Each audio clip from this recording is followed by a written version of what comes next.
one day off in the last 27, and that was a travel day. Had lost 7 of their last 9, and the first 2 of this 10-game road trip. So last night was more than just a midseason game. Don Mattingly would use 5 relievers from the 5th inning on. Adrian Gonzalez's second-inning home run gave the Dodgers an early lead. An inning later, Justin Turner hit a 3-run shot, but Jock Peterson's 2-out single in the 8th finally gave the Dodgers a chance to exhale. Kenley Jansen recorded his 10th save, but not until Scott Van Slyke's game-ending throw that took almost 4 minutes to confirm on replay that the Dodgers would win a game they so desperately needed.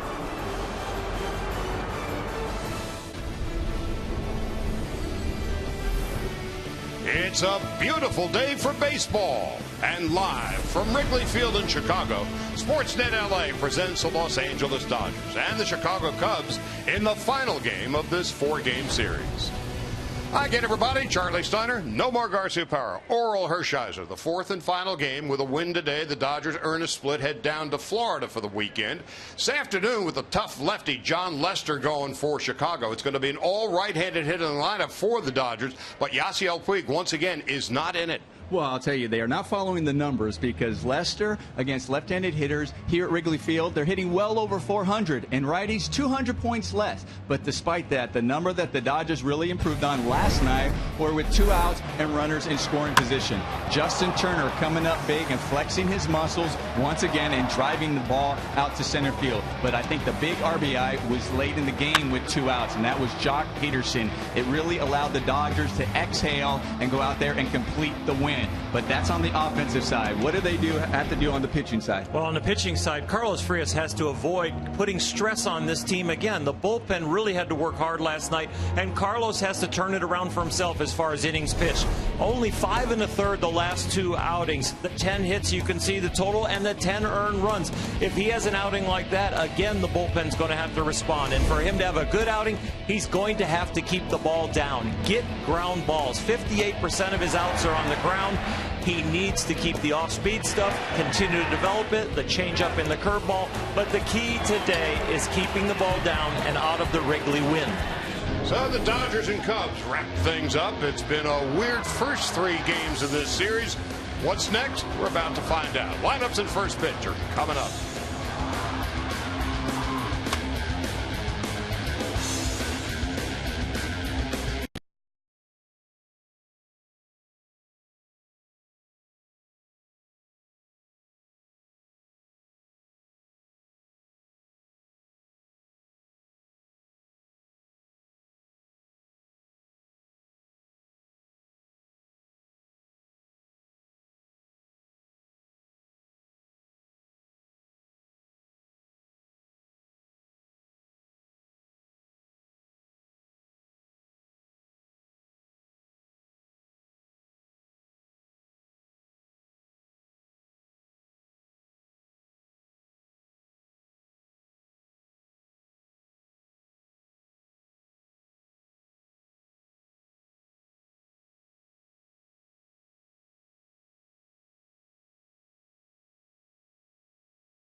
30 Highway MPG. This car was made for driving in California.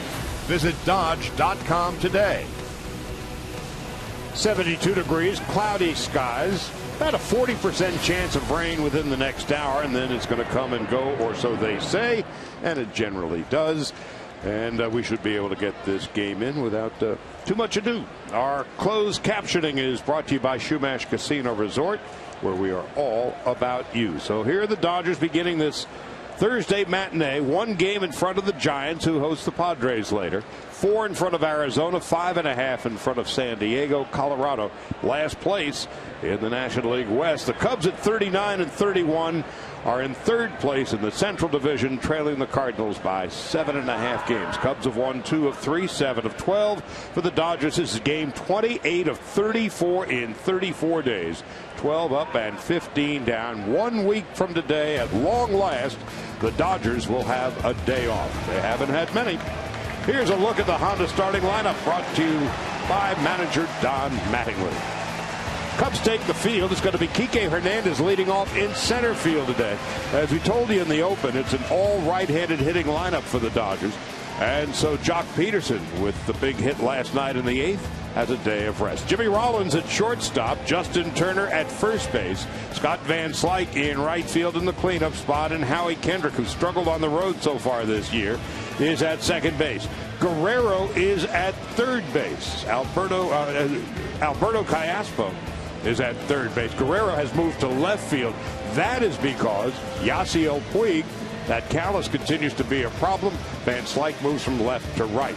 Ellis is behind the plate. Carlos Frias pitching and batting 9th against a 31-year-old left-hander, John Lester, making his 15th start of the year. Well, his ERA has been sort of a seesaw. April, ERA over 6. In May, an ERA under 2. In June, an ERA over 5. Although his last 2 starts, he's had an ERA of about 1.35. And he's going to come at you with a fastball, cutter, curveball with an occasional change. But his bread and butter is definitely that cutter. And the key to him is his command. When he gets in trouble is when he leaves a lot of balls over the middle of the plate. So my recommendation to the Dodgers, look for your pitch early. See if he has a command early. Don't go after his pitch and wait for yours. Now here's a question for both of you. We have discovered this year, and how was it kept such a secret for so long, that John Lester can't pick anybody off? He never throws to first base. The Dodgers have not had a stolen base in the last 18 days. Might this finally be the day? I think it should be the day. In 2015, he's only thrown over to first base twice, this being his 15th start. And he will readily admit that he will not throw over there. He has the thing, quote unquote, as far as throwing to bases. So I'd say the best way to go after him is a one-way lead, way out there off of first base, and go on first movement, because he slide steps every pitch when there's a man on first. And the Dodgers have the fewest stolen bases of any team in the majors, 14. And they've been caught 19 times. Maybe this is going to be the day. Kike Hernandez leading it off. Jimmy Rollins to follow, then Justin Turner. And away we go. The 31-year-old left-hander John Lester deals. And Hernandez fouls it back. Hernandez led off last night at second base. And so, as we mentioned, it is nothing but right-handed hitters for the Dodgers. So you've got Ethier, Gonzalez, Peterson, Grandal, the switch hitter, on the bench, as well as Yasiel Puig, who's dealing with that bloody callus. Lester on the year, 81 strikeouts in 85 innings. Hitters are batting .271 against him. And he gets Hernandez on 3 pitches. Defensively behind John Lester today, Chris Bryant at third base. Addison Russell getting the start at short. Jonathan Herrera, the former Rocky, at second base. Anthony Rizzo at first. It'll be Coghlan and Dodorfia and Baxter in the outfield. And the veteran Cody Ross, the one-time Dodger, behind the plate. And Jimmy Rollins stepping in. Rollins at 205. Dodgers altered their lineup about an hour ago, and there's a bunt up the third base line. It's going to be a tough play for Bryant. He throws, not in time. For the past week to 10 days, Jimmy Rollins has come out early working with Lorenzo Bundy, working on bunting. It's been so difficult for Rollins to come by with base hits.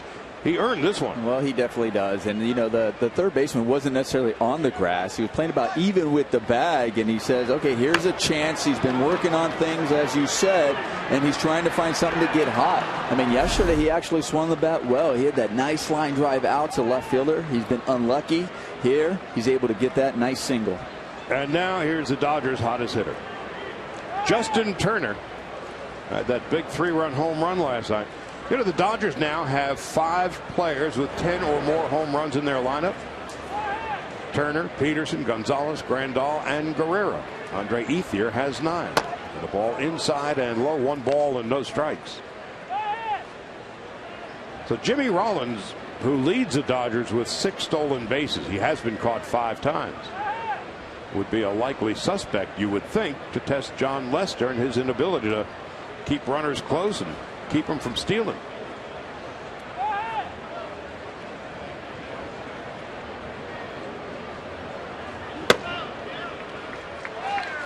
One ball, 1 strike. I'd like to see Jimmy get a one-way lead and get way out there beyond the cut of the grass where the arc of the grass is and really force John Lester to throw over. And if he doesn't throw over, then to go on first move. Or I was thinking the same thing. I was thinking, get out there, just see, because at times, you know, you read about it, you hear about it, and part of you is going, okay, that's not real. He's going to throw over. If I'm so far out, he's going to throw over. So you want to test to see it, and then it lets you know, okay, he's not. Then what we mean by one-way lead is one-way lead. You're going back once you get way out there. Yeah, usually all your weight, you put your weight on the outer foot, anticipating to come back in case he throws over. And as you see, Justin getting out of the way. Turner says he got hit by a pitch. And that's what Don Mattingly wants to have home plate umpire Andy Fletcher check with Jordan Baker.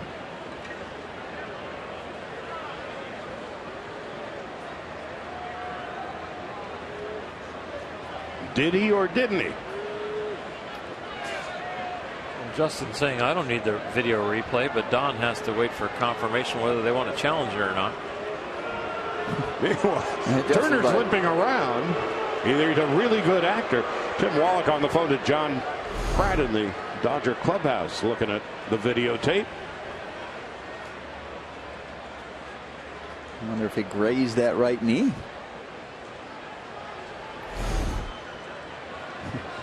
Wallach's probably going, listen, there's not enough here for us to even challenge. You can't tell. Turner's putting the shin guard back on.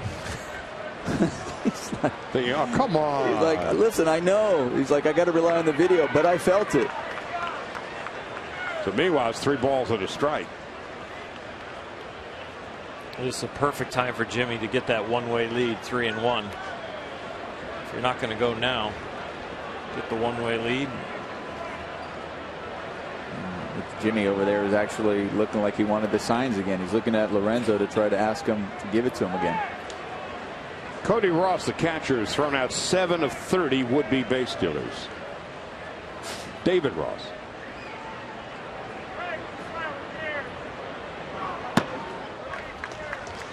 Well, there's a walk.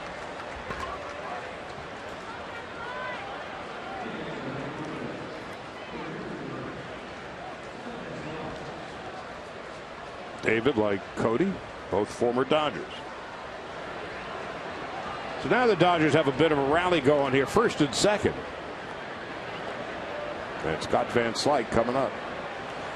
Scott Van Slyke's double last night was on an inside fastball, and he's going to see plenty of those from John Lester with the cutter in.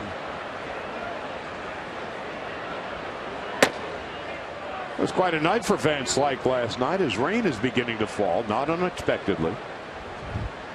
He had the double in the 8th. You come around to score on the Peterson single, and then the big throw to get Denorfia to end the game.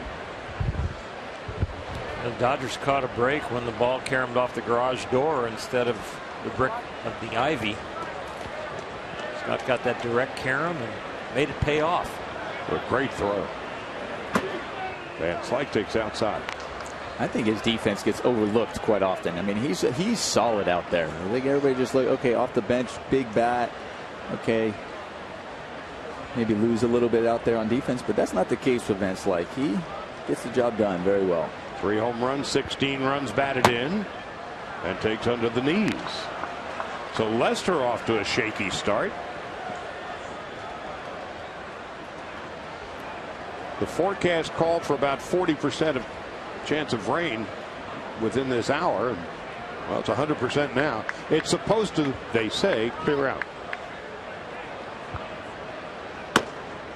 Taking all the way, it's 3-1 to Van Slyke with Howie Kendrick on deck. John Lester right now guiding the ball, trying to find a strike. You might get a cripple right here that Van Slyke can unload on. Rollins, good speed, is on his way. The throw down to third base is not in time. The Dodgers with their first stolen base in 18 days. Nope. Unfortunately, it's not because of ball 4. Ah. Almost. Almost. It's a good jump. Great jump, though. Good job. But all for naught. It was interesting because I was looking at Justin Turner. Justin Turner didn't go there. Usually that's your job. You're supposed to be aware of the guy in front of you. If he goes, you go. And then Justin Turner started walking as Van Slyke walked to first base. So now the Dodgers are in business with the bases loaded, and Howie Kendrick coming up. Howie was the original number 2 hitter, now in the number 5 hole because the Yasiel out with his hand injury. Kendrick on the road this year is hitting just .208. In his career on the road, .286. But now he's got the bases loaded. And it's inside and low. 1 ball, no strikes. So Lester, in whom the Cubs made a huge investment, is out there struggling, and immediately Chris Bosio, the pitching coach, is going to go out, and the entire infield will join him on top of the hill. He's definitely not throwing the ball over the plate. 14 pitches to here, and the majority of them have been balls. You see the 9 balls there. 15 total now. Yeah, you're right, Oro. That's 8 of the last 9 have been balls, and there's one where you know Howie Kendrick, an RBI guy. He's in his head. You're kind of thinking, okay, if I get that pitch, do I let it go, or do I just, you know what, let me just take. He's struggling right now. Let him prove that he can throw a strike first. Especially with the bases loaded. You need one mindset or the other. You don't want to get in between. Right. It's exactly right. Rollins, Turner, Van Slyke, the base runners, lined into right field for a base hit. It kicks off the sidewall. Rollins comes in to score. Turner comes in to score. Van Slyke is held at third. And Howie Kendrick, who's been slumping on the road all year, comes up with 2 RBIs, and the Dodgers take an early 2-0 lead. Well, I think we knew where his mindset was in right there, Oro. He decided if a ball's right down the middle, he's struggling trying to find the strike zone. I'm going to look one spot. And what's impressive about Howie, he knows his strengths. It's inside out going the other way. Oftentimes when you're keyholing, you're like, okay, one pitch, you're going to really open up, and you have a tendency to overswing. Not Howie on that one. Goes the other way with a nice double. And here comes Alex Guerrero. 10 home runs, 29 runs batted in. .324 with runners in scoring position. Takes a breaking ball for a strike, and it's 0-1. Omar and I were talking before the game. We liked this matchup for Alex Guerrero. The only key is that when he gets that cutter in, he's got to be able to keep it fair down the left field line. Guerrero .261 on the year. Grounds it over the Cub dugout into the stands. Hopefully everybody's okay, and it's 0-2. That would not be keeping it fair. That's about as right-handed pull as you can get right there. That reminded me of the way Joe Carter would hit inside fastballs as much as he hooked them. 0-2. Guerrero down on strikes. Second out, and Alberto Callaspo coming up. 2 young guys, Kiki Hernandez and Alex Guerrero, go down on breaking balls. The 4 veterans in the middle have gotten on with walks or hits. Rollins, Turner, Van Slyke, and Kendrick. Callaspo, since coming to the Dodgers, .311. Has 14 hits in 45 at-bats. And 2 for 5 with runners in scoring position. Switch hitter batting from the right. Takes inside, 1 ball, no strikes. Once again, Yasiel Puig, a last-minute scratch. That bloody blister makes it nearly impossible for him to grip the bat. And Callaspo fouls it off. They've done some really nice work with Alberto Callaspo's batting stance. They've opened him up a little bit at the plate. They got 2 eyes on the pitcher now instead of being so closed. His hands are in a position now, Nomar, that he can go straight to the ball. They're not having to come around his head. You can actually see his hands inside his head right there. Checks his swing. Jordan Baker, the first base umpire. You know, it allows him to be just so much shorter to the ball. And sometimes, you know, what you sacrifice at times may be a little bit of power, but that's also not Callaspo's game. 4 doubles with the Dodgers, and he grounds it toward the Cub dugout.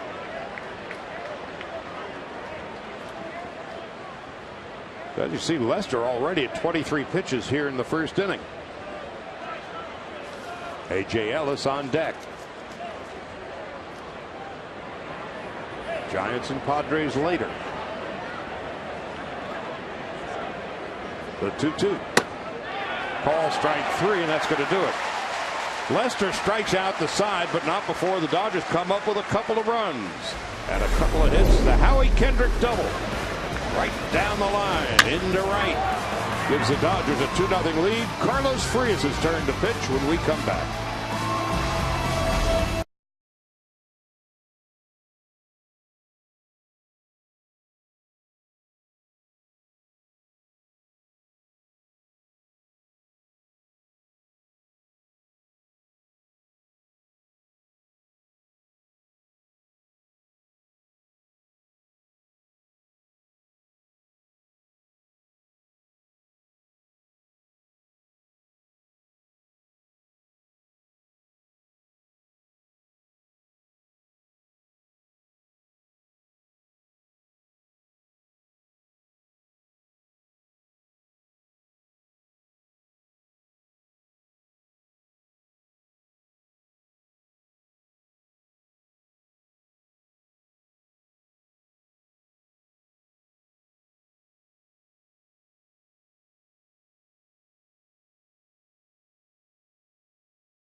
Here is the lineup he has put together for this Thursday afternoon.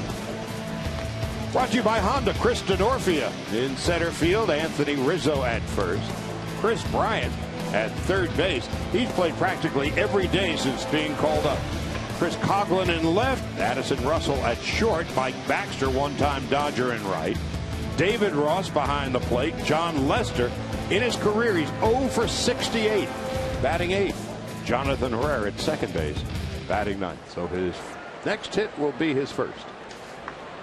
Carlos Frias on the mound. Carlos looking to respond to a couple bad outings, only going 5 1/3, giving up 10 earned runs in the last 2 outings. Gets a little fresh look back there with A.J. Ellis behind the plate with the day game after the night game. That could give him a little confidence. Another catcher, another type of fingers going down behind the plate. It's a strike on the outside corner, 1-1. And with Bolsinger going just 4 2/3 last night, Howell, Peralta, Libator, Nicasio, and Jansen. Dodgers really want Frias to give him some length and give the bullpen a breather, because again, 3 games beginning with the Marlins tomorrow through the weekend. 3 more Monday, Tuesday, Wednesday in Arizona. So the Dodgers want some length from Frias today. 2 balls and 2 strikes. Dodgers stopped the bleeding yesterday with the win. It was a huge win the way Don Mattingly and Rick Honeycutt worked the bullpen. They had a short leash on everyone. And today is really the game that can build a foundation for this road trip. 1-3 would not be good. 2-2 coming out of Chicago after losing the first 2. Greinke and Kershaw starts. That would be a nice response to those 2 losses. And a 1-0 extra inning loss to boot. Callaspo at third. Defensively for the Dodgers this afternoon, Alberto Callaspo and Jimmy Rollins on the left side of the infield. Kendrick and Turner on the right. Guerrero, Kike Hernandez, and Scott Van Slyke. Just the way the Dodgers had it figured breaking camp. And behind the plate, A.J. Ellis. Anthony Rizzo stepping in. To this point, the Dodgers have kept him relatively quiet. Last night, 0 for 3, a walk, and bounced into a double play. Into left field. And Guerrero's not going to get it. Rizzo's got a stand-up double.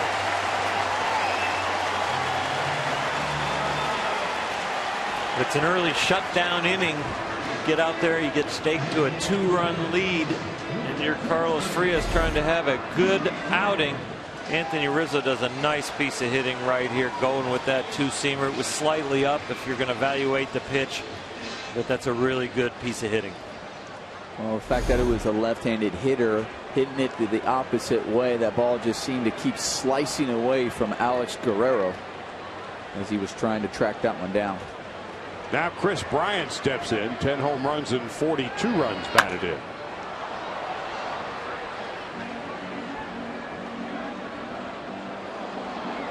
Bryant has walked 37 times already.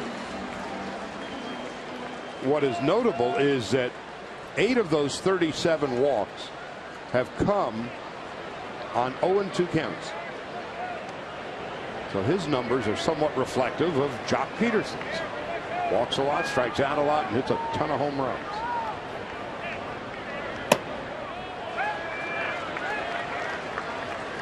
One ball, 1 strike. Chris Coghlan is on deck. And that is Rizzo leading off second base with his 22nd double. Well, the brief passing shower that we had is giving way to sunshine. After all, it is Chicago.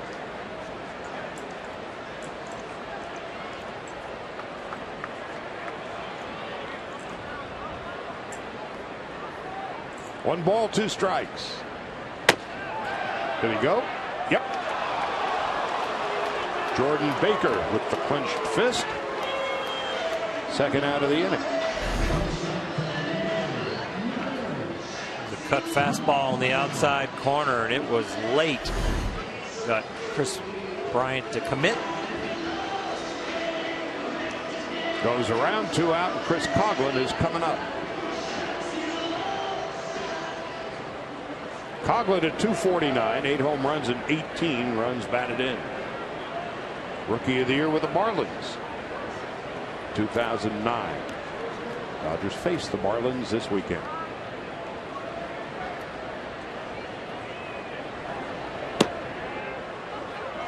It's a big batter early in the game. The Dodgers scored 2 in the top of the first. And would certainly like to hold serve here in the bottom half.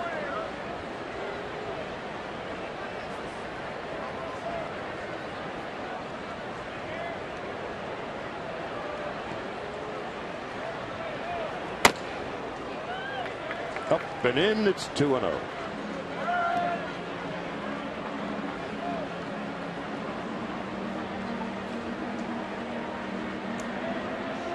Addison Russell is on deck.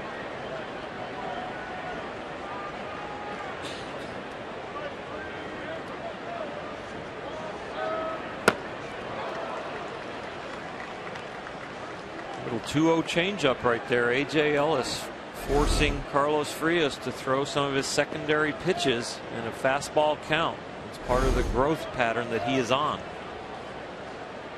Can go up to 97 miles an hour right there. The changeup at 87. For the game today, Don Mattingly said, hey, Frias has a great arm, but he is a work in progress. And today it's Professor Ellis behind the plate, trying to guide him along. He's had a lot of growing pains. There's been a lot of good outings. There's been a lot of bad outings. Every single one of his pitches, other than his cutter, the batting average against hovers around 370. But the cutter, hitters are only hitting 169 on. 3-1 as Rizzo leads from second. Kendricks, 2-run double in the first, has given the Dodgers the early lead.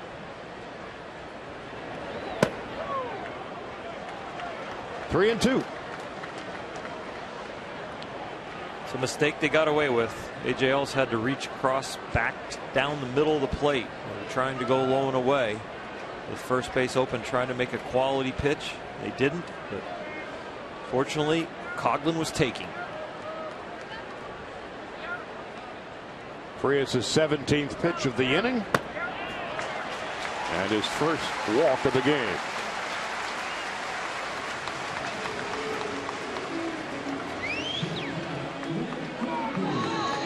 Oh, early on for Carlos Frias, I see a lot of movement on his pitches, so he has that, but it's that command. So how do you try to balance out to say, okay, I want to keep my movement and try to regain my command?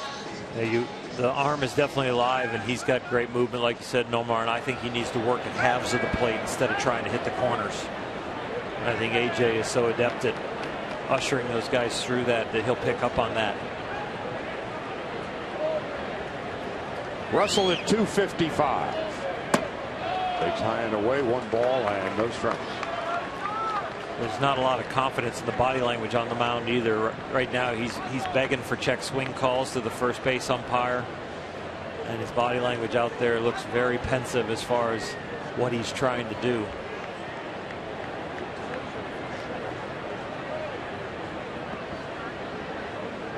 Runners go.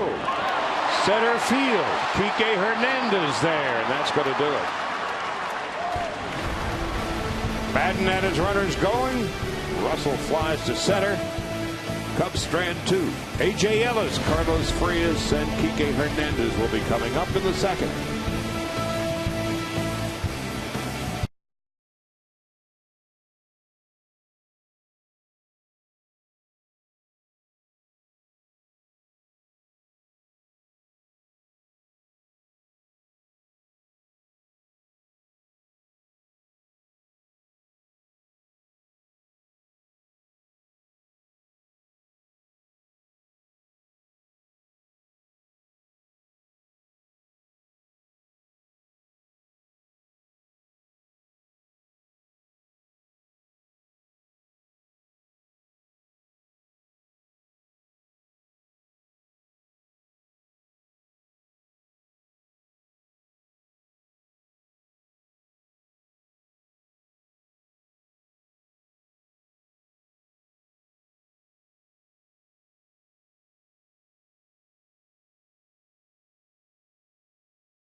Cloudy sky on this Thursday afternoon.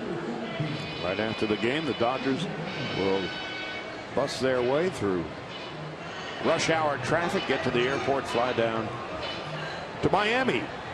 3-game series, and tomorrow will be on the air at 4 o'clock. Brett Anderson and Justin Nicolino. Saturday, Clayton Kershaw. and Tom Kohler. On Sunday, Greinke will try again for his 6th win, and the Marlins have not yet decided who's going to pitch against the Dodgers. A.J. Ellis takes a strike, and it's 0-1. A.J. said this morning couldn't sleep last night. So why? I kept dreaming of the cutters that are coming in on my thumbs this afternoon. I hope the dreams ended well. We'll find out.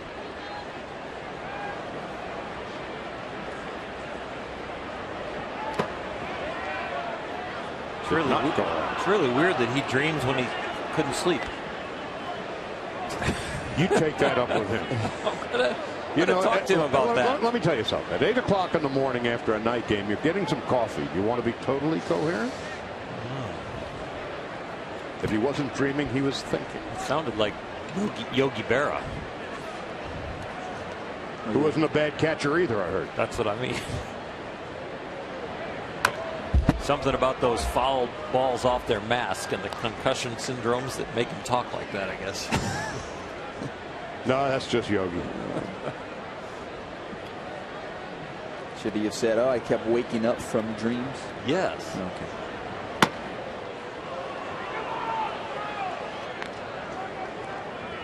(3-2), and Lester clearly having trouble with command. John Lester wanted that pitch right there, Charlie. He tries to take that cutter and backdoor it out there on the outside corner righties to keep him honest.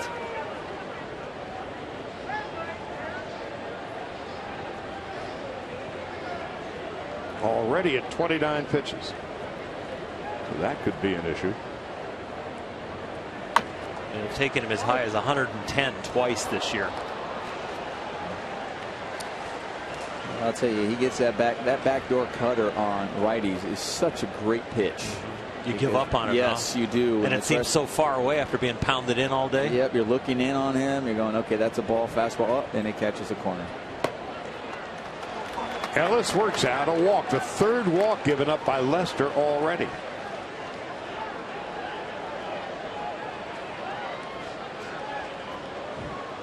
Now Lester apparently said something to home plate umpire Andy Fletcher.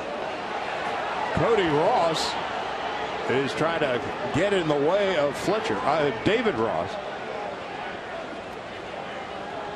Joe Madden coming out.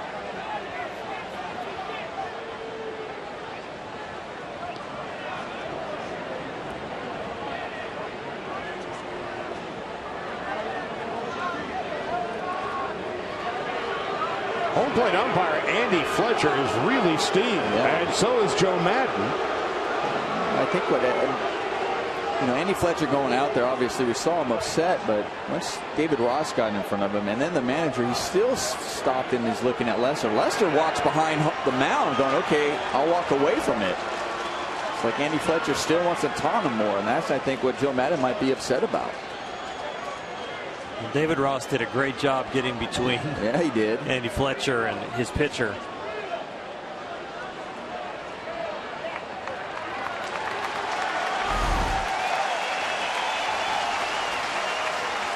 It's definitely a ball. That ball is way in. Take a look at John Lester.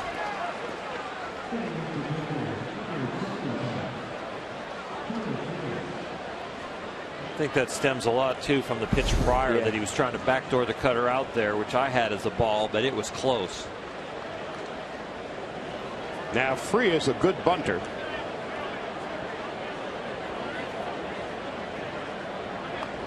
Fouls it back. It's 0-1. Rarely do you see the umpire be the aggressor, or so it's seen from up here. Yeah.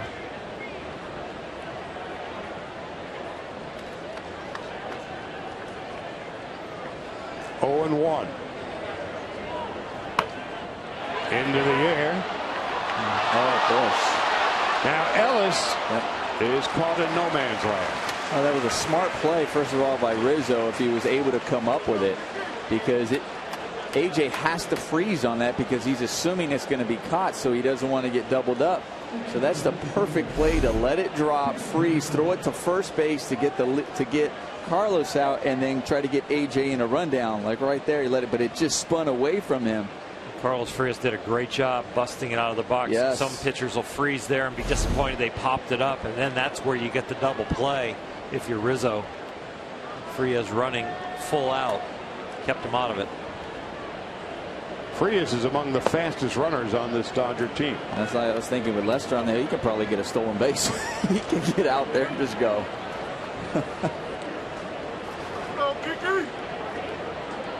Kike Hernandez struck out in his first at-bat. A breaking ball, and now all of a sudden Lester appears to be locked in. I've got a few ex-big leaguer friends that have been texting me since Jimmy Rollins got on, saying they've got to play this like Little League and just go. Be aggressive. This guy will not throw to first.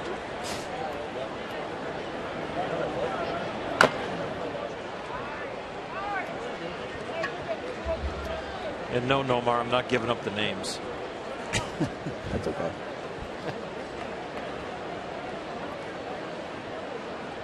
Rollins on deck.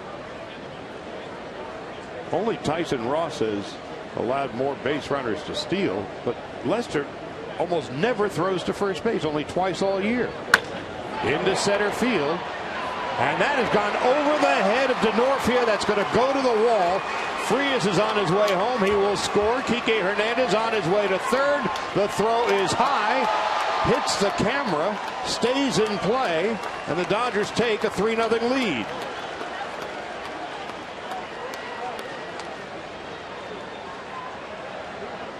One of those line drives directly over the head of Denorfia. Well, Kike does a good job extending those arms. That was on the outer half of home plate, and he just drives it, and it had some good carry, and good job by Carlos Frias on that. Notice he wasn't sure if he was going to catch it or not, but he was near second base, and once it went over his head, he scored easily. Dodgers up 3. And Rollins pitched out right there, thinking it might have been possible squeeze. Rollins with a bunt base hit in his first at-bat. The infield is in, and the shift is on the left side.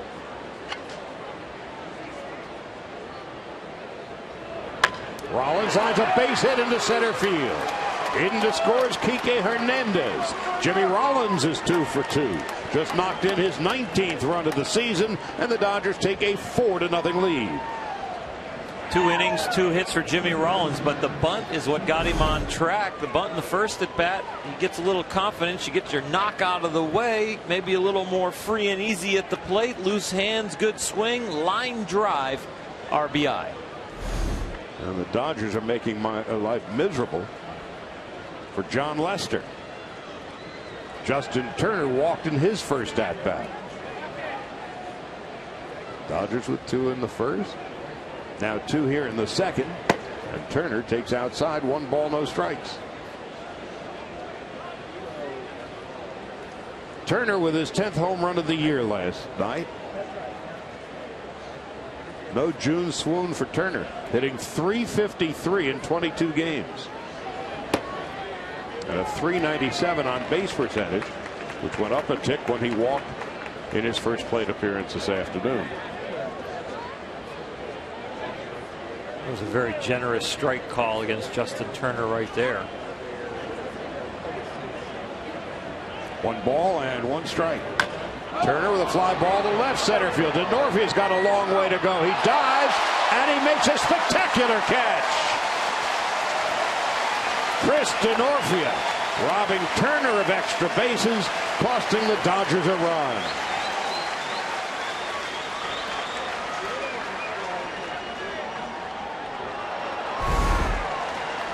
Justin Turner once again drives the ball, but unfortunately it was even a better play out there in center field as we have a look at the Carl's cam in slow motion. As either way you look at it, Denorfia, great play. Turner hit it right on the button. Now Van Slyke takes outside. 1 ball and no strikes. Van Slyke walked in his first at bat. Dodgers 4 runs and 4 hits. Jimmy Rollins has 2 of them.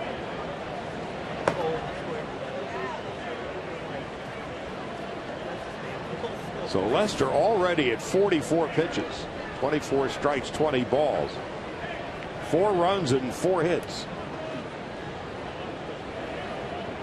3 strikeouts, 4 walks.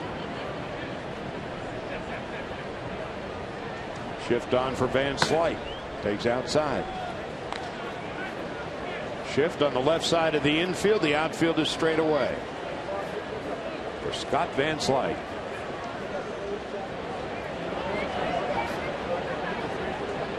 Rollins, good speed at first.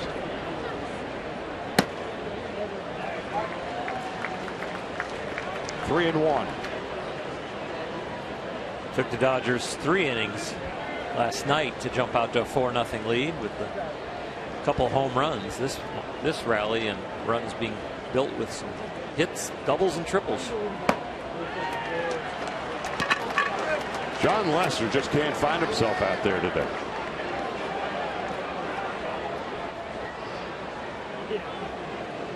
He's definitely struggled both sides of the plate with his cutter, not really being able to zone in at all. The only success he's really had is with the slider and the curveball to punch out a few of the young hitters in the Dodger lineup. Cubs putting their bullpen to work. Howie Kendrick doubled in 2 in his first at bat.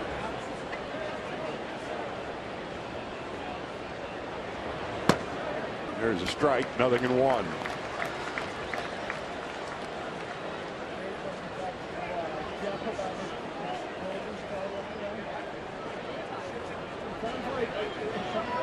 Guerrero on deck. Rollins and Van Slyke lead from second and first. And there goes Rollins. There's a throw to third, and he is out. David Ross guns him down. That ends the inning. But not before the Dodgers come up with a couple of more runs. Kike Hernandez a big hit, as well as Jimmy Rollins. We go to the bottom of the second. Dodgers 4-0.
Man, Scott Van Slyke was able to throw a perfect strike to Kike Hernandez at second base, who applied the tag on Chris Denorfia. Joe Mann, not liking that call, wanted it to be reviewed, said that the tag was never applied. Our photographer extraordinaire, John Suhu, has different photographic evidence. You can see absolutely that Kike was able to apply the tag on Denorfia. The call stood. Joe Maddon said that might be the worst non-overturn I've seen to this point. We beg to differ, guys. It took 3 minutes and 50 seconds for them to eventually, as we see, get it right. Talk about stop action. That was what John Suhu and his terrific lens. He's on a roll right now. Mm-hmm. That was the perfect angle, Suhu. That, and 2 nights ago, the perfect baby picture. Yes. Mike Baxter to lead it off for the Cubs. Dodgers 4-0. Baxter, David Ross, and John Lester will bat. Lester may not necessarily bat. The Cubs have bullpen activity.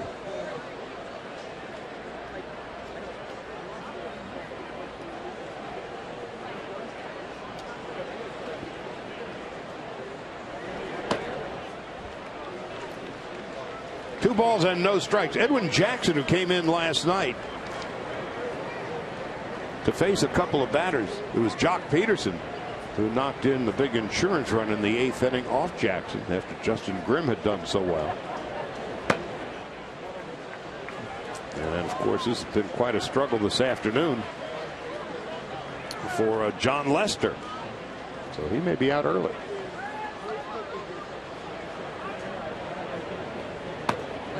Right now, Carlos Frias is having trouble finding it, and is that all-important shutdown inning right after your offense just came back, got you another 2 runs. Important to try to get those outs early. Needs to find some rhythm out there.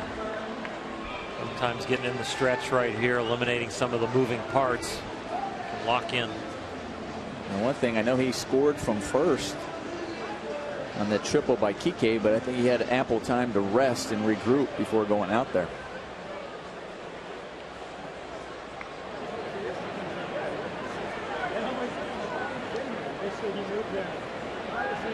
David Ross at 179.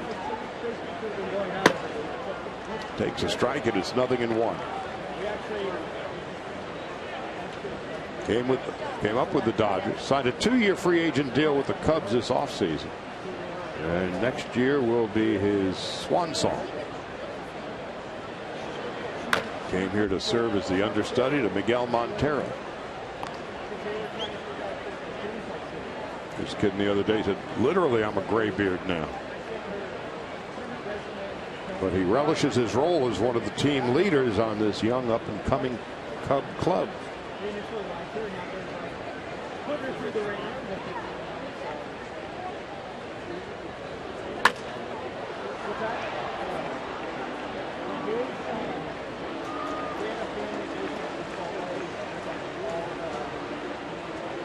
Ross now 38. Made his debut with the Dodgers back in 2002. Then to San Diego and Cincinnati, Boston, Atlanta.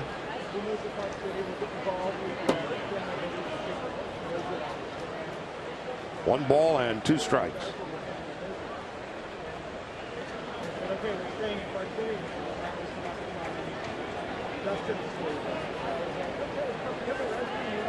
Cubs are 8 games over 500. They haven't been that high up since 2009.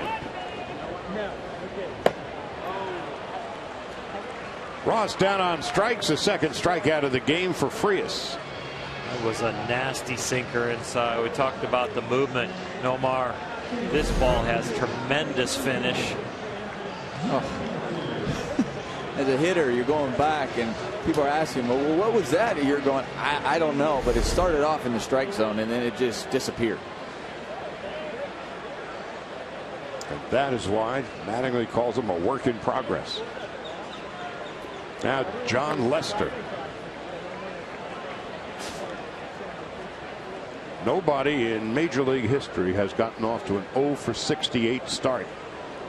Add 5 for his World Series appearances. He's due. How many sacrifices does he have? As many as has base hits.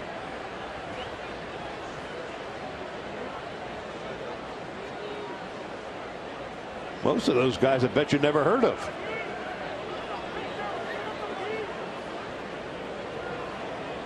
Here goes the runner. Wouldn't you know it? He makes good contact. What happens? Double play. No runs, no hits, no errors, nobody left. We'll go to the 3rd. What will a man ever do for a base hit?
base. Jonathan Herrera has moved from second base to third base. Chris Coghlan has moved from left field to second base. Chris Denorfia has moved from center field to left field, and Matt Caesar has gone into the game in center, all because Chris Bryant is out. Why, we don't know. We will find out as soon as possible, obviously. So some big changes for the Cubs, and they don't think Starlin Castro is going to be available this afternoon.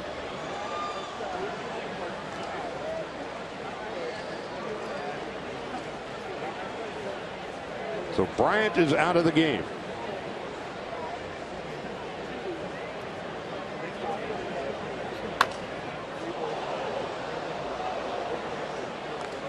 Over at second base, Chris Coghlan. He has not played there this year, and I don't know that he ever has at the major league level, but he's there now. On 0-2, Kendrick takes inside and low, 1 ball and 2 strikes.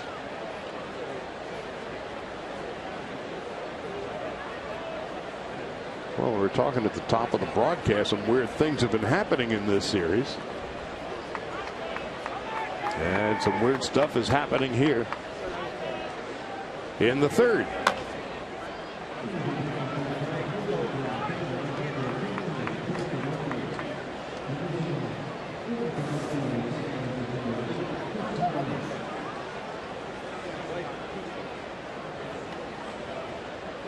Meanwhile, the Dodgers have the 4-0 lead, and John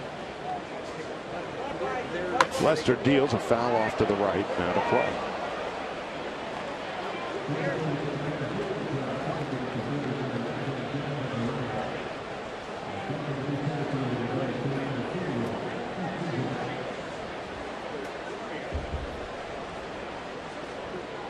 Now on 1-2 to shortstop, Addison Russell throws out Kendrick. First out of the top of the third. It has been a weird few days here, Alana. Well, Charlie, you were just mentioning that, and I asked Justin Turner and Don Mattingly about the quote-unquote weirdness here, and they said, you know what, when you think about it game to game, while you're playing it, you don't notice that the lights have gone out. You don't notice the guy catching the ball while feeding his baby. You don't know the missed catches in the outfield, so on and so forth. But if you think about it collectively over the course of a series, you're like, you know what, maybe this place is a bit cursed.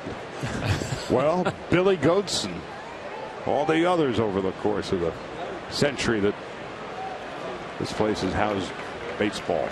First with the Federal League, and now, of course, in the National League.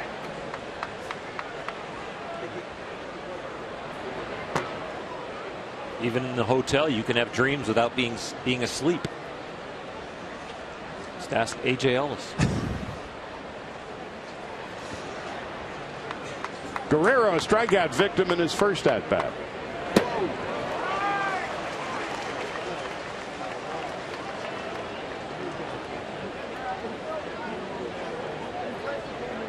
So the Dodgers with a 4-0 lead.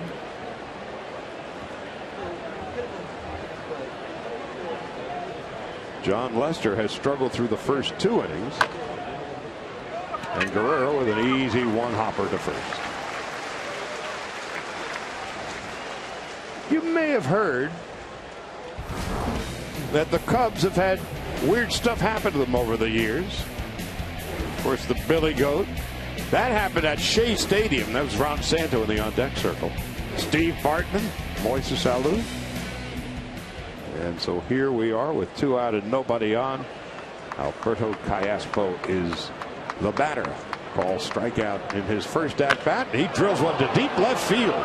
And it is a foul ball. We're not kidding when we say there's 6 inches of foul territory in that left field corner.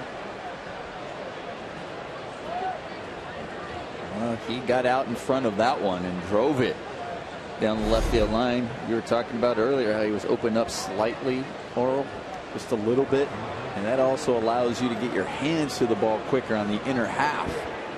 And he showed some quick hands on that one.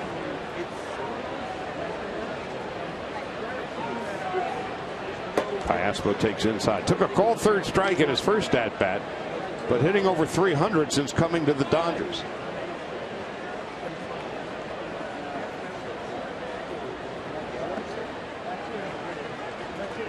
John Lester already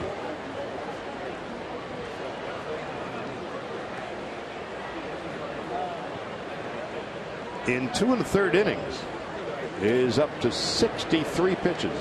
Here it comes. Edwin Jackson had been warming in the second inning.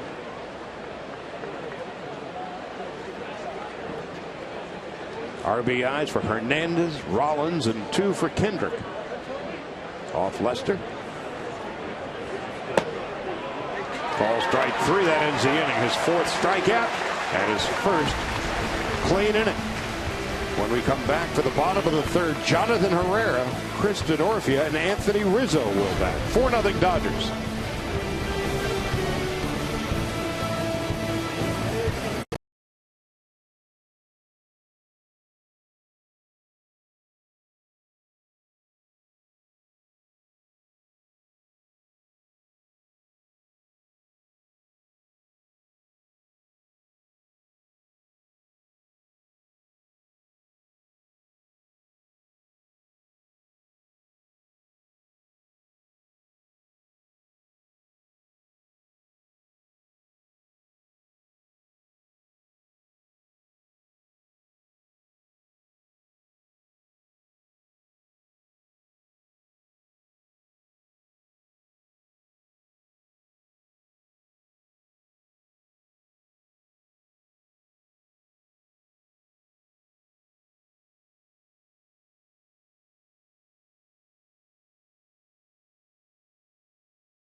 Stay after the game at Dodger Stadium to see the sky light up with the spectacular 4th of July fireworks show presented by Cirque du Soleil's Curious. For more information, go to Dodgers.com/promotions.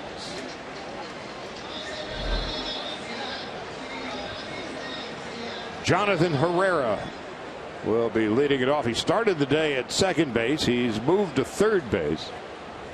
Both managers have been juggling their lineups from even before the game today.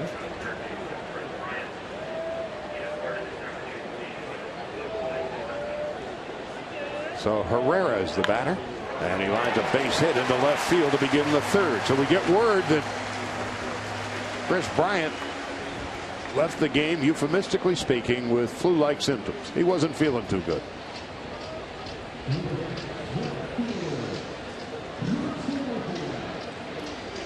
That's a break for the Dodgers because that's a big bat in a game where you're down 4-0 for the Cubs. You can come back with one swing with that guy in the lineup.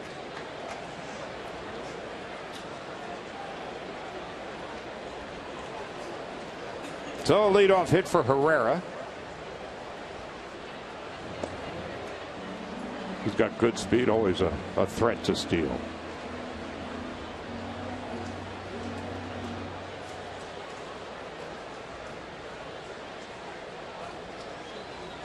So Frias with a 4-run lead to work with. Denorfia bounced to third in his first at bat. Squares to bunt and fouls it back.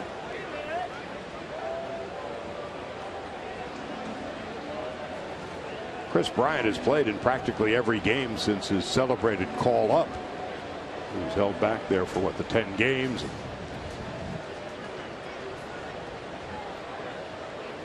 But he has been terrific every step of the way. Under the weather this afternoon. It's funny because, not funny, coincidental. Joe Madden was talking before the game.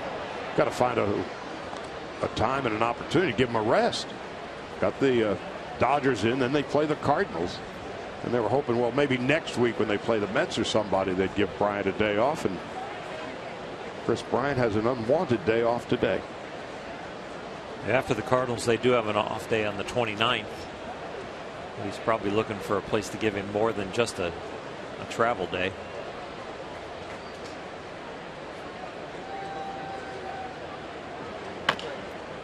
One hop to third, out at second, and out at first. Double play, nicely turned by Callaspo to Kendrick to Turner.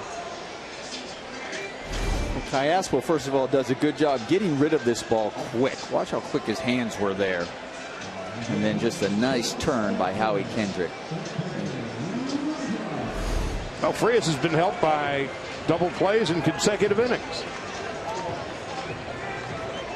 Now Anthony Rizzo stepping in.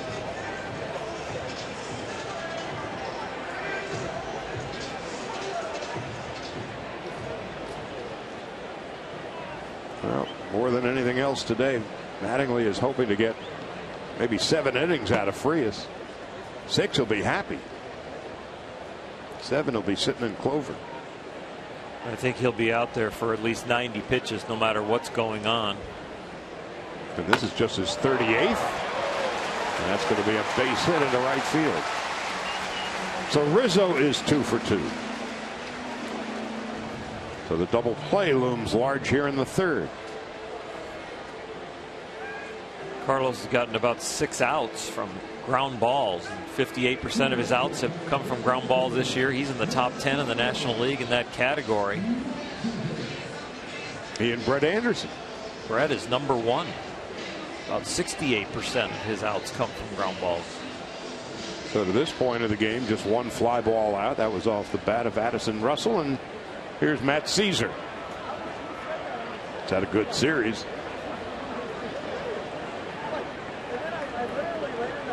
Just came into the game in the last inning when Chris Bryant fell ill.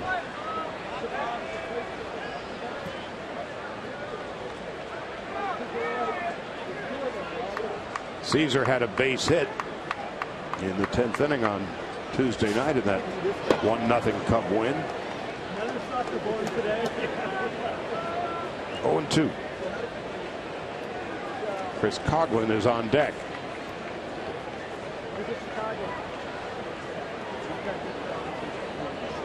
Caesar 191 with a home run and 7 runs batted in. Rizzo, good speed, was off and running on 1-2. 0-2.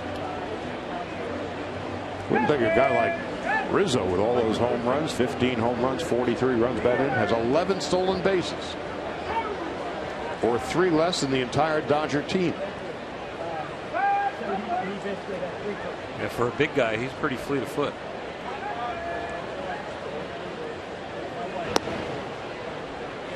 And a very good base runner as far as getting jumps and leads and making turns when he's running the bases. A.J. Ellis has thrown out 6 of 14 this year. It's a good count to run on. High and inside. Best case scenario, he steals the base, runner in scoring position. Worst case scenario is Caesar, Coughlin, and Russell be the next 3 hitters in the 4th.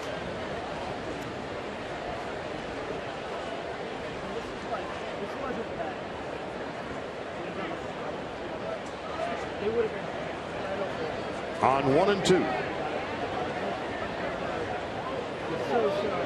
Frias taking too much time. It's a good job by Carlos right there, watching Rizzo creep off the base trying to get a walking lead, and he just freezes them and finally decides to step off. Varying your times to the plate so he can't get the walking lead. Blocked by Ellis. Good job by A.J. Ellis. Threw a ball in the dirt. You already saw that they were trying to get over there to second base, trying to get in scoring position. Gets that glove down, keeps it in front. So now it's 2-2. Van Slyke. In right. Hernandez in center. Guerrero in left. And an easy one hopper to Rollins to end the inning. No runs, 2 hits, 1 man left. We go to the 4th. Frias and the Dodgers up 4-0.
Jack in the Box. Taste the new black pepper cheeseburger today, only at Jack in the Box. So the Dodgers on this Thursday afternoon on the north side of Chicago, 4 runs and 4 hits. The Cubs no runs and 3 base hits. A.J. Ellis, Carlos Frias, and Kike Hernandez will bat here in the 4th. Ellis began the 2nd inning with a walk. Dodgers scored 2 in the 1st and 2 in the 2nd. Lester would retire the Dodgers in order in the 3rd, and here's his 65th pitch of the game into right center field, shallow. And Baxter is there, first out of the 4th inning.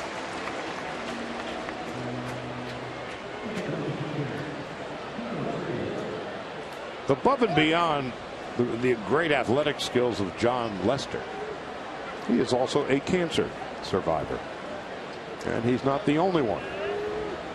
In the Cub infield, Anthony Rizzo, and they both, Nomar, come out of the Boston Red Sox organization originally. As Frias, 0-1. Yeah, and as Rizzo was battling cancer, he was over there in Boston. Those great hospitals over there and great cancer research there, and even Theo made it a point to have them get together and have Lester talk to Rizzo about what he's going through and what he went through, and even Rizzo talks about how grateful he was for that and how much it helped, and it's amazing both these guys what they went through, and here they are in big leagues, successful, and definitely an inspiration to all of those who are battling cancer. Rizzo will turn 26 in August. Lester is 31. And they are both members of the Red Sox Alumni Club, and more importantly, they're both cancer survivors, hale, hearty, and thank goodness in one piece.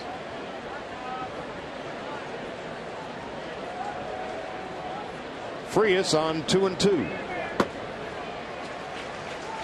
For Lester, his 5th strikeout. 2 out and nobody on. And he has struck out 5 in a row. I'm sorry, he has retired 5 in a row. He has struck out 5. It's been kind of back and forth for John Lester. The Dodgers have capitalized on some walks that he's given them. And he's also gotten some big hits. Kike Hernandez was one of them. The Dodgers have walked more than any other team in the league. And the Cubs have been struck out more than any team in the league.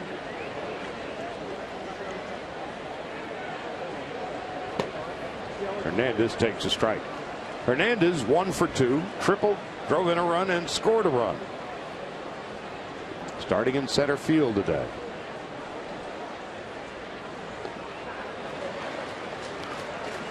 Well, Lester, who was adrift the first 2 innings, seems to have found his sea legs in the 3rd and here again in the 4th.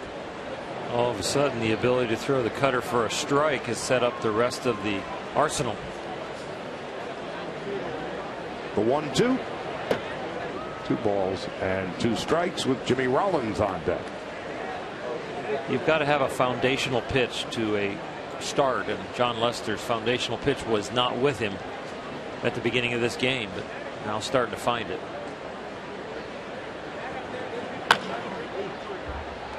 At third base, Jonathan Herrera digs it out. Tough play, inning over, 6 straight retired by Lester. 4-0 Dodgers. We go to the bottom of the 4th.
Nothing lead here against the Cubs, and sometimes after a night game, during a day game, you need a bit of a pick-me-up in the morning. Pretty easy to do here at Wrigley Field. You could just go across the street to Starbucks. But how about if you're one of the players? That's exactly what happened this morning. Jock Peterson, Adam Liberatore, and Mike Bolsinger were sent on a mission to Starbucks across the street. The veterans basically giving all of their orders to these 3 guys. Now, Jock Peterson did this last year in September as a September call-up, but he actually volunteered to do it again this year. Didn't necessarily have to. He said, last year I did it, and we crushed them. That's his thought process behind doing it again today. Latte, anyone? He showed the other rookies how it's done last year, sitting in Mattingly's office. And Peterson walks in, fully in uniform, he and Mitch Poole, and with a straight face said, "You want anything from Starbucks?" Mattingly didn't know what to say. Yeah, venti something or other. 5 minutes later, he is back, still fully in uniform, carrying it. And so now it has become a tradition here. Usually it's the rookies who have the pink backpack or something really dopey. Here it's well, there it is. Speaking of the dopey pink backpack, now they fetch coffee for the club. I mean, Jock Peterson was really nice. I was down there, and he, in the dugout, and he asked me, "Hey, Nomar, you want any coffee?" I'm making a run. And then he is a smart rookie, because he also had Stan Kasten sitting there in the dugout. And he goes, "Stan, you want any coffee?" He goes, "I had to make sure I asked you." So, great kid. Can I get you the franchise, boss? Exactly. He goes, "Anything special? Can I make that a grande? A venti? What do you want?" You should bring Stan a croissant also. Bring him a franchise. Coughlin walked in his first at-bat. Dodgers with a 4-0 lead.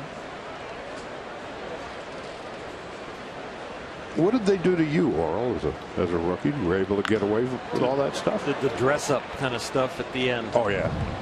We never really did You did the errands every day, but it never was outside the clubhouse. It was on the plane, in the food room, on the bench in the 5th inning. Hey, go back up in the clubhouse, give me some coffee, kid. You had to do that. It was service all year. With a smile. In uniform, going to the coffee places around town, we didn't get to that level. Yeah, same with me. It was the same service. I mean, I knew guys the way they wanted their coffee, how many sugars they were lined up. That was part of the routine coming in. And I had to dress up twice. So I dressed up when I got called up in the end of August, and then the next year following that. Slice toward left field and foul. I'll tell you what, there's a guy down to my left and our left, Charlie. It's your partner on radio. He sent me on some errands, Mr. Rick Monday. He was quite demanding.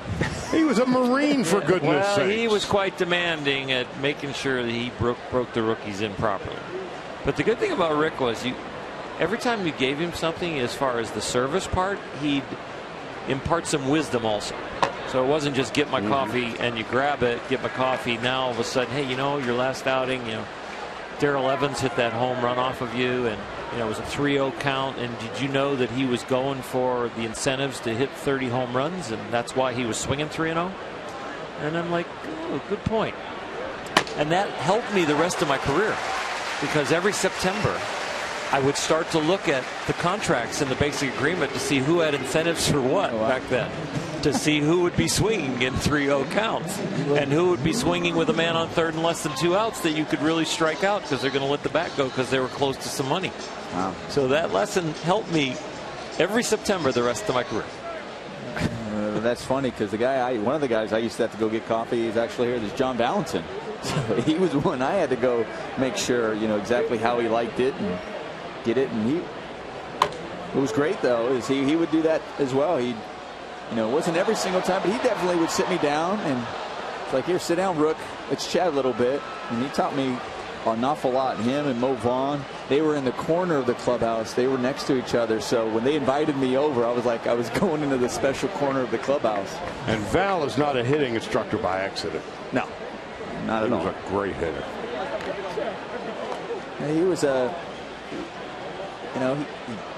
when he played, he was a great hitter, but he also, he worked at it an awful lot and studied it while he was playing. So we have a look, AJ getting hit on that hand. Back to Valentin for a moment. He played on one of the great college baseball teams, Seton Hall. John Valentin, Craig Biggio, Mo Vaughn. Not bad. Yeah, that was pretty good.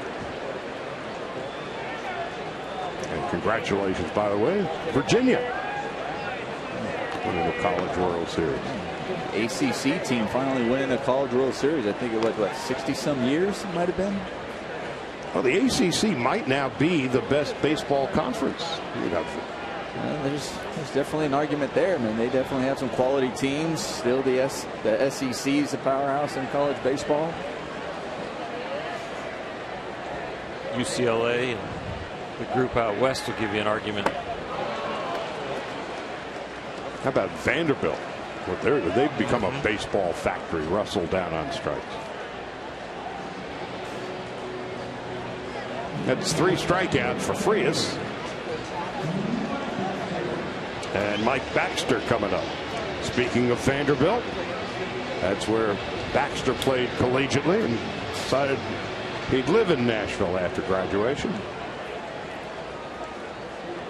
Spent a bit of time with the Dodgers last year.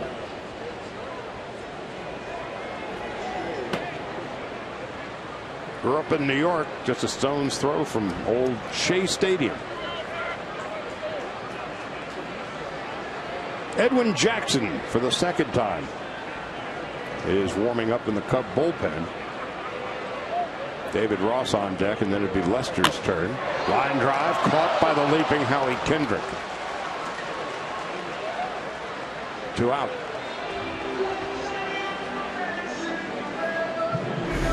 Carlos Frias hasn't done anything real easy today. He's been in the stretch in every inning, got a couple double plays, and now a snag by Howie Kendrick to curtail a possible Cub rally. And while the Cubs have had a runner on base in each of the first 4 innings, Frias' pitch count just at 60.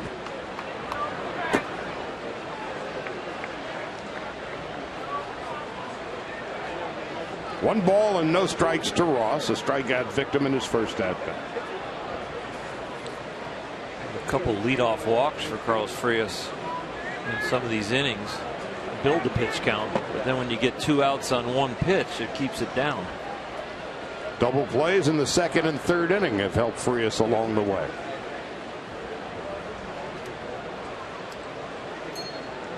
Lester in the on-deck circle. But if Ross prolongs the inning, it would likely signal the end of Lester's afternoon of work. Clean base hit into left.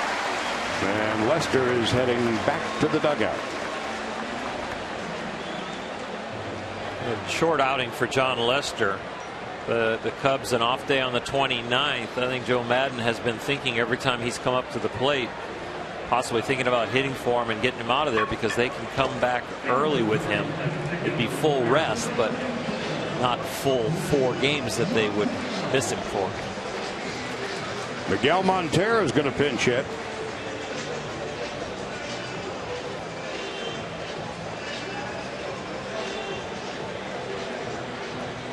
The shelf is bare for Joe Maddon today. Matt Caesar has already come into the game off the bench when Chris Bryant took ill. Dexter Fowler has a gimpy ankle that he twisted the other night. Starlin Castro has a birth in the family going on apparently right about now. So Montero, the backup catcher, is being used here. I think that is Starlin's second child that's on its way. And Montero with a base hit to left. Runners coming home. Throw to the plate, and he is out. From here to Evanston. What a throw by Alex Guerrero. And that will end the inning. Chris Coghlan gunned down by Guerrero in left. It was a perfect throw. Frias and the Dodgers maintain their 4-0 lead. Oh, what a throw.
Gunning down Chris Coghlan to end the 4th inning. And that maintains a Carlos Frias shutout as we head to the 5th. Miguel Montero, who came into the game to pinch hit for Lester, will stay behind the plate. David Ross's day is done. And Edwin Jackson, who the Dodgers saw for a third of an inning last night, is making his 20th appearance.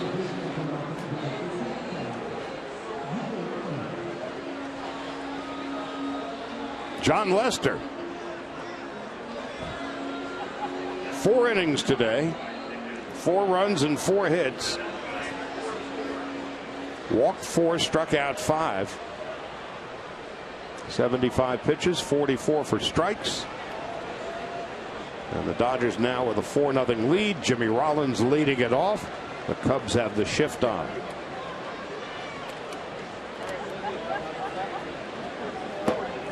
That's a strike, 0-1. We don't see too often where you go to your catcher, your second catcher in the middle of the game to pinch hit this early in the game. Obviously they're down by 4 runs, but you still have a lot of game left, and you're thinking, okay, with a depleted bench, Starlin Castro and the things you mentioned, you're going, okay, who's their backup catcher if something were to happen to Montero?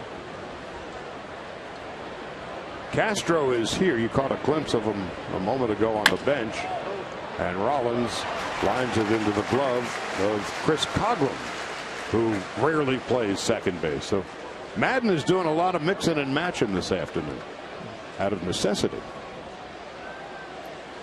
And he knows his bullpen is thin. He wants Edwin Jackson to go quite a few innings here, especially if they stay down. So he made the double switch.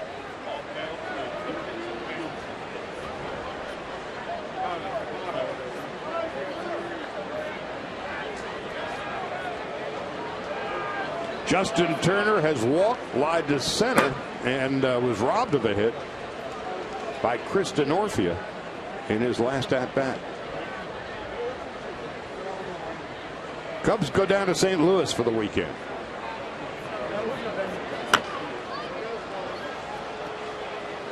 Well, you got the Yankees and the Red Sox. That is a rivalry that nobody likes one another. Giants and Dodgers is a pretty intense rivalry. But the Cubs and Cardinals is a gentlemanly rivalry. They don't throw stuff at one another too often. No, I mean, they come in and, you'll see it. They'll be packed. They come out, recognize the rivalry, but it's one of those where you'll see them all mixed up in the stands together, and then you'll actually go out in the city and see them mixed up there as well, and they're talking and they're chatting, and they call it more of a friendly rivalry. But at the same time, a rivalry nonetheless, because I'll tell you, even wearing that uniform, you recognize that there was a rivalry going on here. It's a little more civil. Yes. 2 out, nobody on, and here's Van Slyke. Dodgers 4-0. Edwin Jackson, his first inning of relief. It's more like a potluck dinner than a rivalry. Everybody gets together. Well, it's not that. It's soft, but yeah, it's pretty soft. Yeah. They would actually invite Cub fans or Cardinal fans over to their house for the potluck, and they'd all sit around and watch the game. Yeah, and the Yankees and Dodgers and Giants are a food fight. Yeah, exactly. Yeah. It's a little more wrestling match. Here they would say, hey, don't waste that food. Don't throw it out there. Let's go. Come on. Let's just here. Let me serve you. They'd be going, listen, if your team wins, I'll serve you. If my team wins, you serve me. And if the Red Sox win, the others will do time. Van Slyke has walked twice. Takes up the inning. So a call strike 3, and that will end the inning. So Edwin Jackson comes in, retires the Dodgers in order.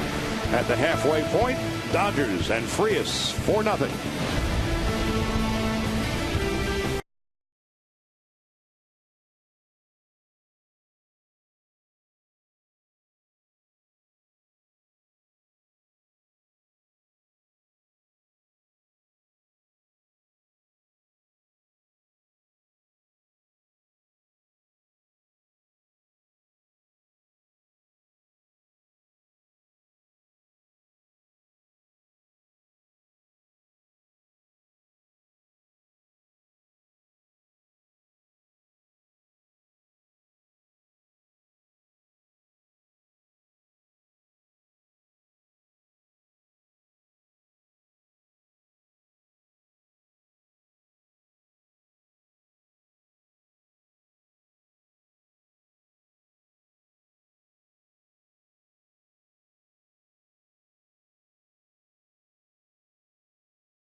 Rockies presents Friday Night Fireworks. Come on out a week from Friday, July 3rd, when the Dodgers take on the Mets, and take your place on the field to see the post-game fireworks featuring country rock music. For more information, go to Dodgers.com/promotions. Jonathan Herrera leading it off. Frias has shut out the Cubs on 5 base hits to this point.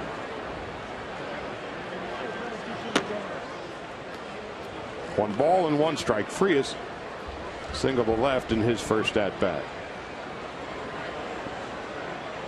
Lester knocked out after 4 runs and 5 base hits. A slow roller to short. Going to be a tough play for Rollins with the bare hand. He throws him out. Terrific play by Jimmy Rollins, getting the speedy Jonathan Herrera. He determined early he was going to barehand that one, Nomar. He's setting up for it the whole time he charged the ball. And that's before the ball is even hit. You know the runner. You know who's at home plate. You know the speed. You're like, okay, he has some speed. So any ball hit slow like that, he had to determine, say, I'm barehanding this. May not have time to glove it and try to get him. And even slower on the Morongo slow-mo cam. Now, take us through a play like that, Nomar. Coming in, A, to catch it with the bare hand, B, then to grip it, and then C, to get the throw. Well, one is the way he positioned himself. That was, you know, it was his feet that got him in the right position to go down and make that play. And you know, like I said, already in your mind, you know the speed of the guy who's at home plate. And then you make that judgment based on how soft it's hitting, as soft it's hit, that you're going to have to barehand it. And as he charged, he got now his body in position to be able to get his hand down and really make sure to come up with that in the bare hand, because that's the tough part as it's rolling to you. Denorfia bloops a base hit into short right.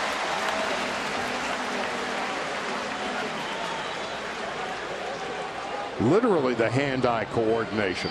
Yeah, and athleticism and all of the above. So it's oftentimes when you always see it, the guy doesn't come up with it, they call it a hit. And speaking of a hit, Denorfia just kind of lunged out at that one and got lucky to find some grass out there. Little parachute shot, 1 out, 1 on, and Anthony Rizzo coming up. Dodgers with a 4-0 lead.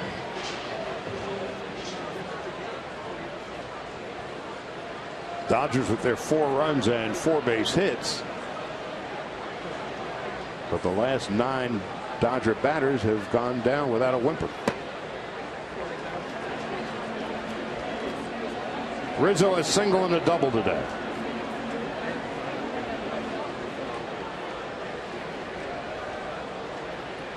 At .310, 15 home runs and 43 runs batted in, 7th in the league in home runs. And a fly ball to center field. Kike Hernandez going back, way back at the wall. Can't get it. Denorfia will have to hold at third. A double for Rizzo. He is now 2 for 3. And the Cubs are in business. Well, when Rizzo hits this ball, he thinks he hits it. He thinks it's going to go out. If you watch his reaction at home plate, he doesn't really just sprint out of the box right away. He's thinking, all right, I may have got that, might carry out for me. And Kike staying with it, going out there and battling the ivy. And we all know that there is no padding out there. That is not soft out there. And he almost comes up with a spectacular catch. If that is San Diego, where Peterson makes a great play, or Dodger Stadium, where you have the heavily padded walls, that's one thing. But there is no padding. That is merely ivy and a brick wall. And it was hard to see where the ball hit, but I think it hit above Kike's glove. And he wasn't going to be able to leap up there and get it unless he had a running start. You're not going to run into that wall. Ease your way up to it and then try and leap as high as you can.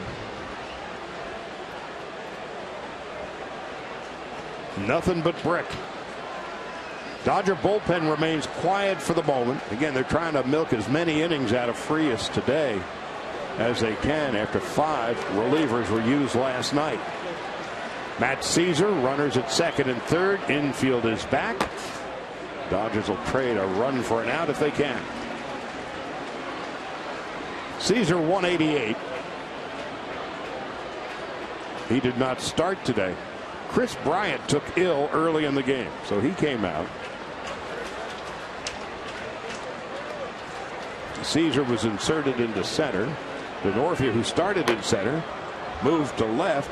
Chris Coghlan, who started the game in left, went to second base. And then Miguel Montero would come up and pinch hit in the fourth, and he is now back behind the plate.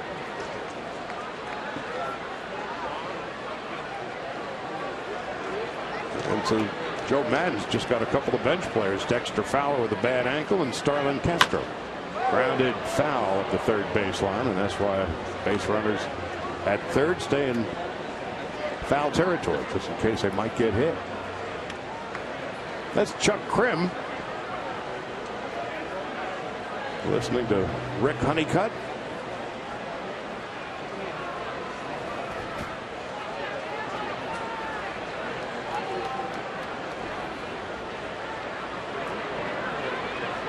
And it looks like Amy Garcia and Juan Nicasio. As Caesar takes a third strike.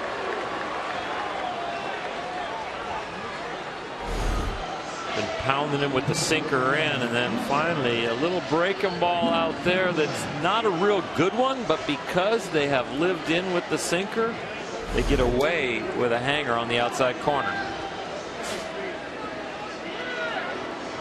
So now 2 out. Well, neither Garcia nor Nicasio have thrown a ball yet. They're just kind of loosening up just in case. Coghlan, who's walked twice, takes a strike, and it's 0-1. So the Cubs are threatening here in the fifth. Dodgers protecting a 4-0 lead.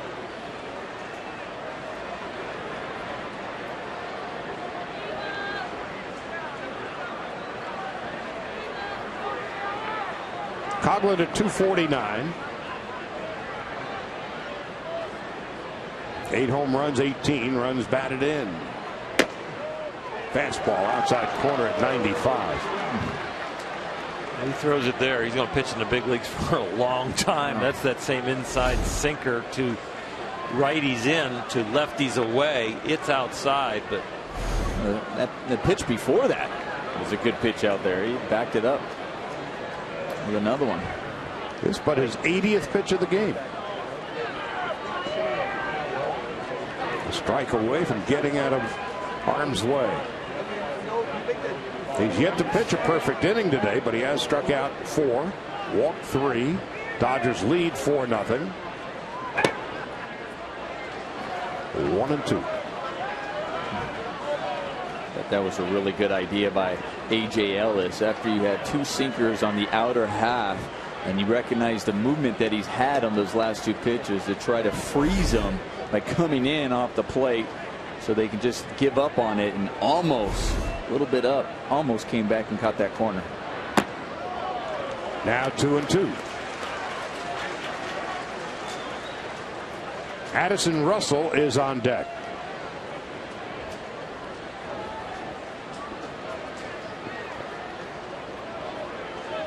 A 1-out bloop single for Denorfia. Rizzo doubles to center. Caesar struck out. 2-2 to Coghlan, second and third.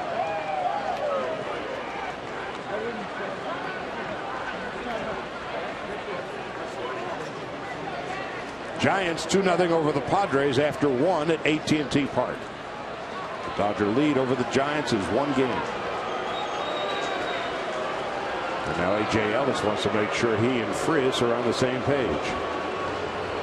Well, we've seen this with Yasmani Grandal behind the plate and Frias on the mound, and we've seen it with A.J. Ellis, that there are points in the game where all of a sudden Carlos gets his own ideas of what feels most comfortable, and right here he and A.J. not on the same page, and the veteran catcher going out there and making sure that not only the pitch selection is where they want it to be, but the philosophy behind that pitch.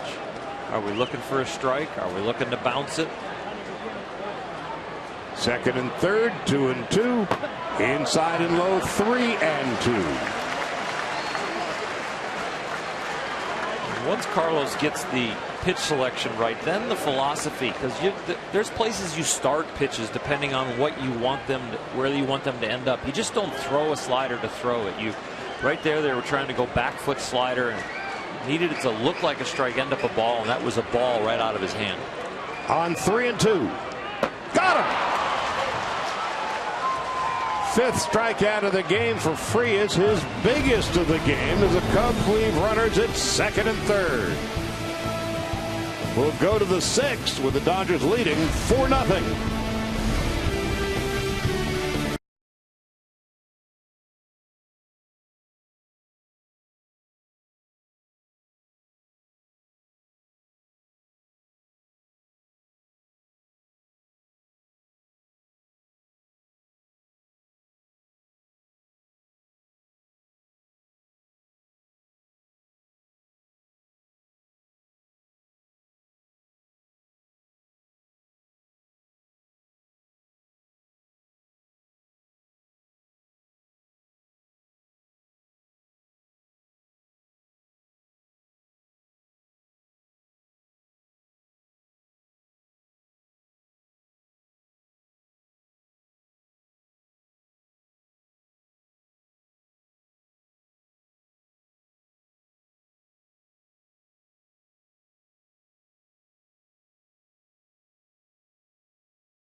Head trainer and Carlos Frias have been talking, and Frias was kind of rubbing his lower back, and the look of concern on Conti's face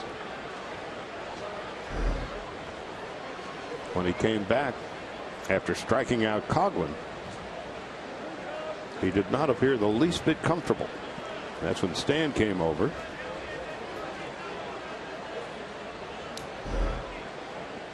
So we'll keep an eye on that.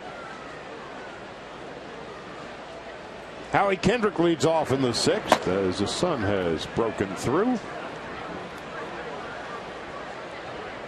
Kendrick started the Dodgers off on the right foot in the first inning, doubling home 2 runs. The Dodgers with 2 in the first and 2 in the second, but they haven't had a base runner since. John Lester has had a June swoon. Knocked out after 4, gave up 4 runs and 4 hits. His ERA this month for Lester, 5.74. Kendrick with a fly ball to right, and Mike Baxter is there. Meanwhile, 10 Dodgers in a row have gone down.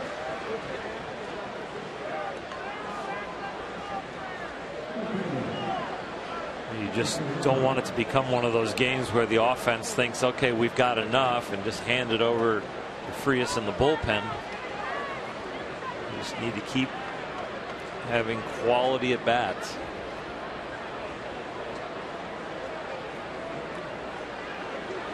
Guerrero and Callaspo talking about Edwin Jackson. That was interesting because he had Guerrero pretty much close to home plate. Get in there when Callaspo came over there to talk to him. I think it's the delay for the bullpen. I think we got Peralta up in the bullpen now, and they're like, don't swing at the first pitch right now. Milk the at bat as long as you can. We got to get our bullpen ready.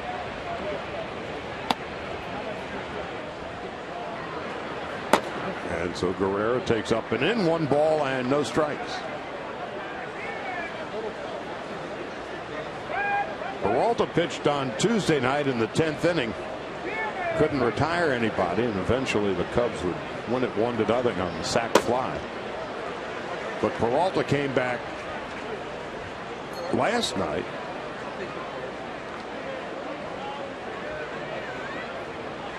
and pitched 2/3 of an inning. And that conversation right there is, if there's not enough time for Peralta to get ready, you're going to go out and you're going to take your 8 warm-up pitches nice and easy. Don't do anything to hurt your back, and don't worry, you're not going to pitch the inning. We're just going to give Peralta some more time to get loose. Well, my question is, can you also, if he's coming out because it's possibly his back, is it an injury, and talk to him to possibly get as much time as you want?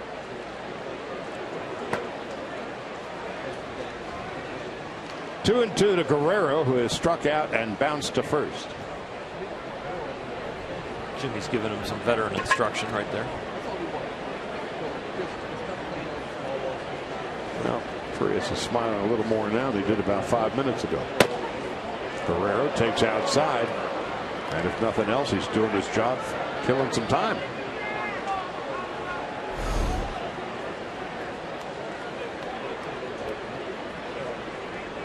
Three and two, Callaspo next, and A.J. Ellis after that. Edwin Jackson on in relief of John Lester. And a line drive base hit into left field. So Alex Guerrero down in the count, works it full and singles to left. Looks a little relieved there because he's been facing a little slump of himself, and he gets a ball in the inner half and gets that bat through, and that was a nice hard line drive.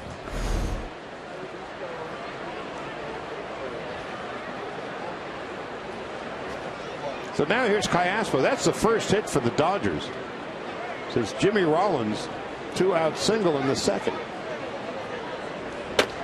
And Callaspo takes inside, 1 ball, no strikes. Callaspo, the switch hitter, now batting from the left side, struck out twice against John Lester today. The Dodgers love to tack on another run or two. Well, yesterday the Cubs made it, it's 4-0 Dodgers, then 4-2, and then that key 2-out base hit by Jock Peterson near the end of the game that tack-on run gave the bullpen a little bit more breathing room to get to Kenley Jansen in the 9th. Which is what they're trying to do again today, having used 5 relievers last night.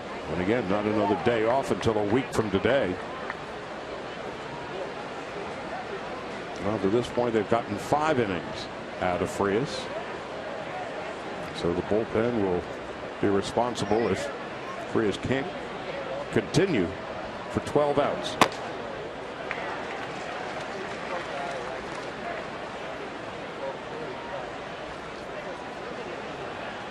One and one to Alberto Callaspo. He's been terrific since coming to the Dodgers, hitting over 300. Last minute start at third today. Takes outside. Puig was initially in the lineup for the Dodgers this afternoon. Then about an hour before game time, again that bloody blister forces him to sit. And Guerrero, who was initially at third base, then moved to left. Van Slyke moved from left to right, and Callaspo was inserted at third. Drilled toward the Dodger bullpen and into the stands.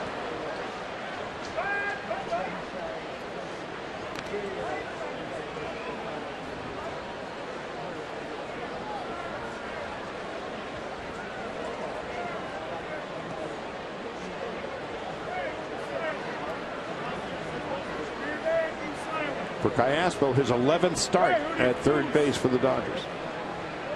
Came over in the deal that sent Juan Uribe to Atlanta.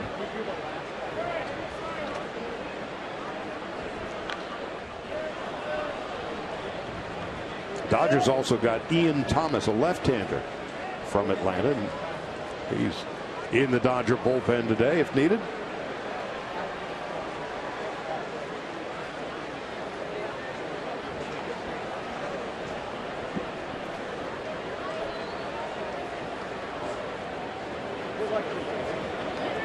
Another packed house. There he is, the Dodger newcomer. Ian Thomas. Castro down on strikes. Second strikeout for Jackson. There's 2 out. And A.J. Ellis coming up.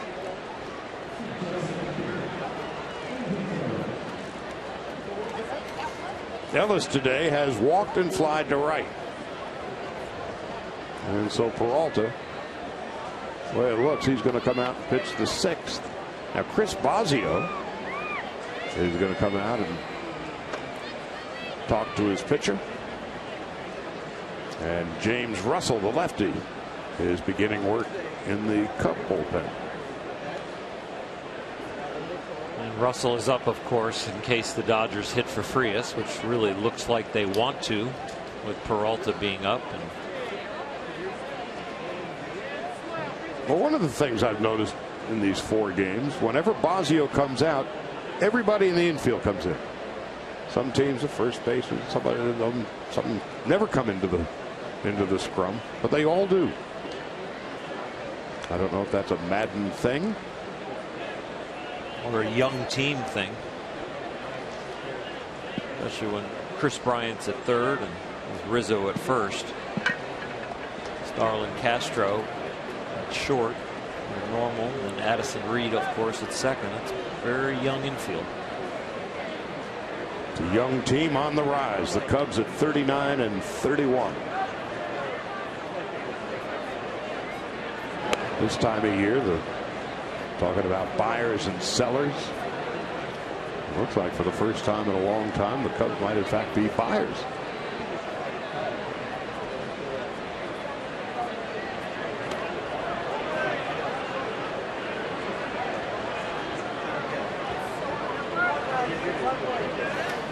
Guerrero's not likely to go anywhere. He's not yet attempted a stolen base.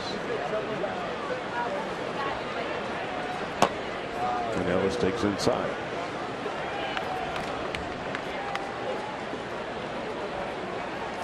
AJ is 12 for 66. That's 182. 3 doubles, 3 RBIs. 4-0 Dodgers. 2 out, top of the 6th. Ellis takes a strike.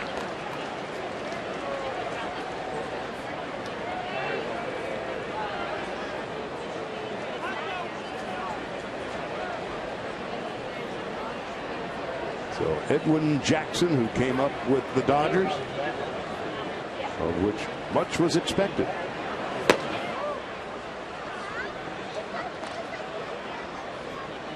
Two and one.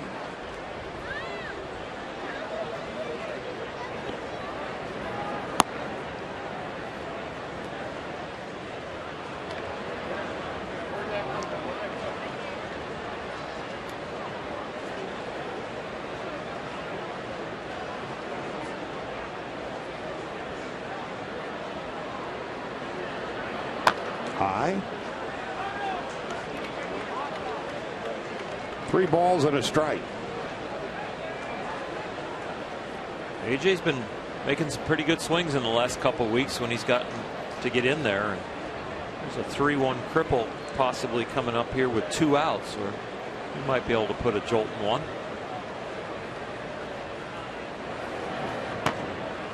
Instead, he takes a walk, and the Dodgers have first and second. Frias, who was complaining about a cranky back, in the on-deck circle. And now he is being called back. And Adrian Gonzalez is going to pinch hit.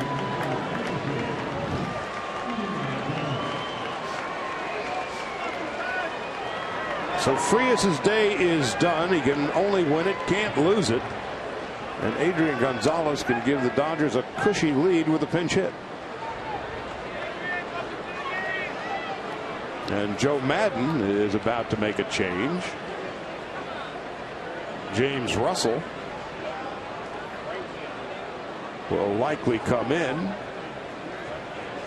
A double switch, which we will attend to when we come back. 2 on, 2 out. Dodgers with a 4-0 lead here in the top half of the 6th.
Gonzalez was announced a pinch hit.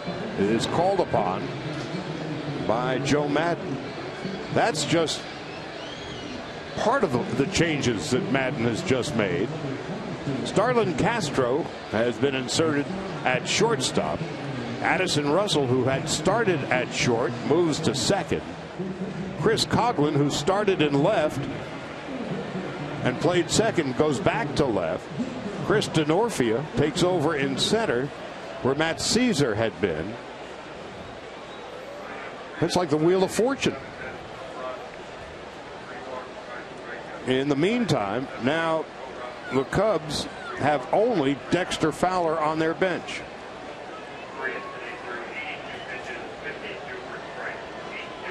And so here's a pivotal moment in the game. The Dodgers with a 4-0 lead. Guerrero at second, Ellis at first. And here's Adrian Gonzalez against the lefty James Russell. First pitch is a strike, and it's 0-1. Gonzalez 2 for 5 in his career against Russell. Joe Maddon, if nothing else, is certainly inventive. First and second, top of the 6th. Ground ball to first. Rizzo with the underhanded flip. Gonzalez is done. So are the Dodgers. No runs a hit. They leave 2. And after 5.5, Dodgers 4 and the Cubs nothing.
In 5 innings. He didn't go real deep into the game. The back spasm or whatever he dealt with cut it short. But when he was in there, it was a very high quality Carlos Frias. The strikeout pitch was going. He got 5 of those. He pitched around 3 walks. And the main reason he could do that was because of the double play ball.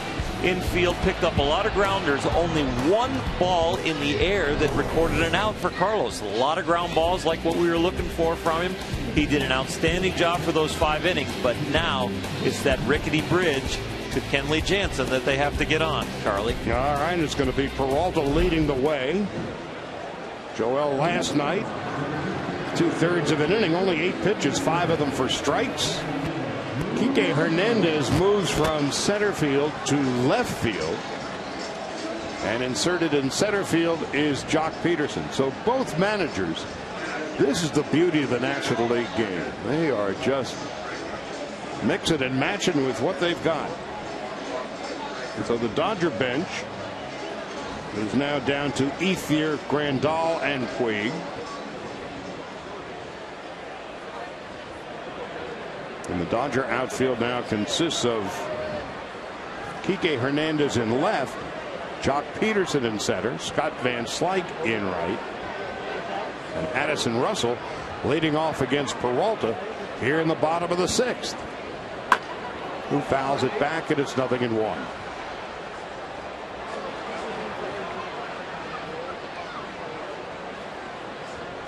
We knew Joe Madden was creative when he was in Tampa Bay, but now that he moves from the American League to the National League, you're getting to see the full metal jacket of creativity. He sure is fun. He's a chess master. But the Dodgers with a 4-0 lead here in the bottom of the 6th. And what he did the other night when the lights kind of went out was gamesmanship at his best. He killed 10 minutes, kind of got Kershaw off balance. And what was so fascinating about what happened that night was what happened the day after around the batting cage. Popped up, Ellis taking charge.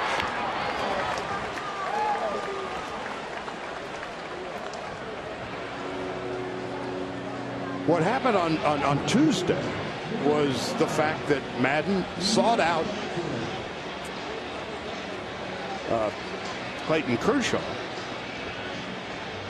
and basically apologized. Hey, that's showbiz, essentially, is what he said.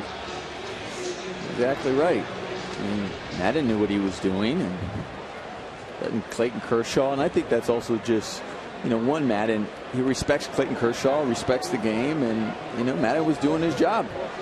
So, as I understand it, they shook hands, and Madden delivered a bottle of wine. That's the story. Like I said, that's who Madden is. I mean, he's probably telling him, look, it wasn't just against you. I mean, gosh, we're facing you, Clayton Kershaw, and he's probably. There was also a threat of rain in the forecast. Their team's up against Clayton Kershaw. I'm sure that was going on through his head as well. So there were a lot of things he was trying to accomplish by dragging that out to the 10 minutes that it did. And it worked. It did. And tongue in cheek. Hey, look, Clayton, you're tough enough with full lighting. Right. To hit. Now we lose some of the lights and we got to hit off you. That's unfair. So a couple of things happened. One, talking to a bunch of the Cub people the next day, they already loved this guy, Matt, and just watching him circumvent through the rules. There was nothing he did that was illegal. He just milked as much time as possible. And there was nothing really the Dodgers could have done except perhaps the threat of, hey, when you guys are ready to play again, we're going off the field till then. It didn't come to that.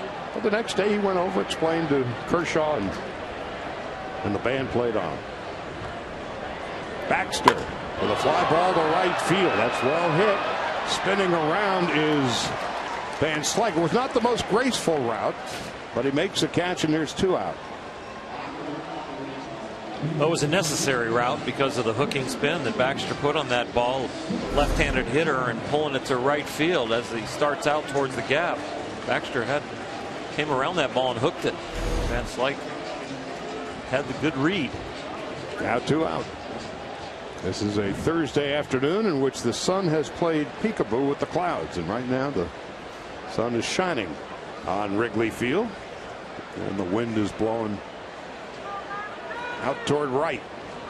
Now here's Starlin Castro, his first at bat of the day, and on the first pitch into short center, Peterson, and Van Slyke takes charge, and that'll end the inning. So Peralta comes in and throws a terrific inning. Nothing across. We go to the 7th. Dodgers 4-0.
Nissan. Choose Nissan today for great offers on our most exciting lineup ever. Shop at ChooseNissan.com. And by DraftKings. Play daily fantasy baseball for free on DraftKings.com. Use promo code BLUECREW for free entry. Well, that was a terrific inning of work for Joel Peralta. Now we go to the 7th inning with the Dodgers leading 4-0. And Yervis Medina pitched just the other night. And one thing we learned about him, he can throw real hard. He can bring it up there. You see the opponent batting average at 100 right now. Not a lot of reps for him, but not a very comfortable at bat. Came over from the Indians. Peralta 8 pitches, 6 strikes. Just what the doctor, or at least Don Mattingly, ordered. Top of the order for the Dodgers in the 7th. Edwin Jackson after 2 innings. And then James Russell. Now it is Medina's turn. A strike. Beginning with an off-speed pitch. Slider. Nothing in 1.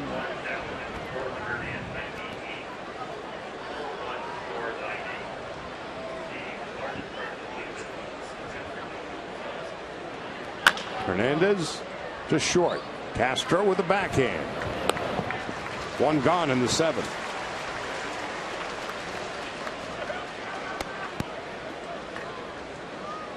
Dodgers with 2 runs in the 1st and 2 runs in the 2nd, and 2 base runners since.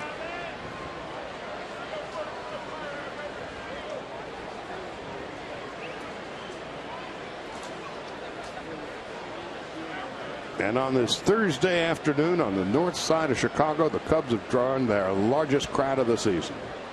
41,498.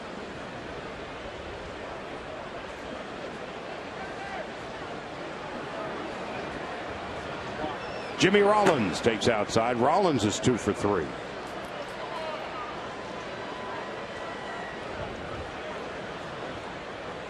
Two singles and line to second. The Cubs with the shift on for Jimmy Rollins, who fouls it off to the left.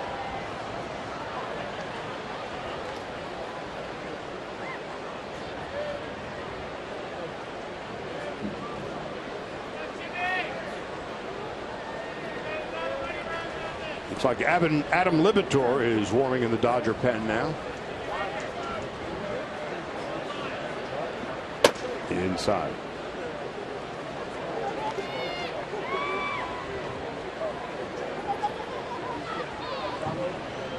That's J.P. Howell. Howell pitched last night.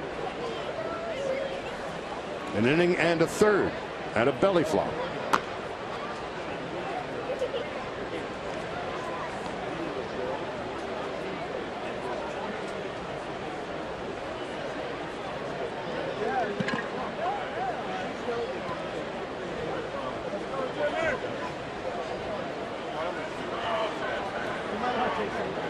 Medina into left field.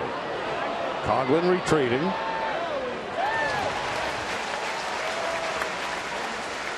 Two gone.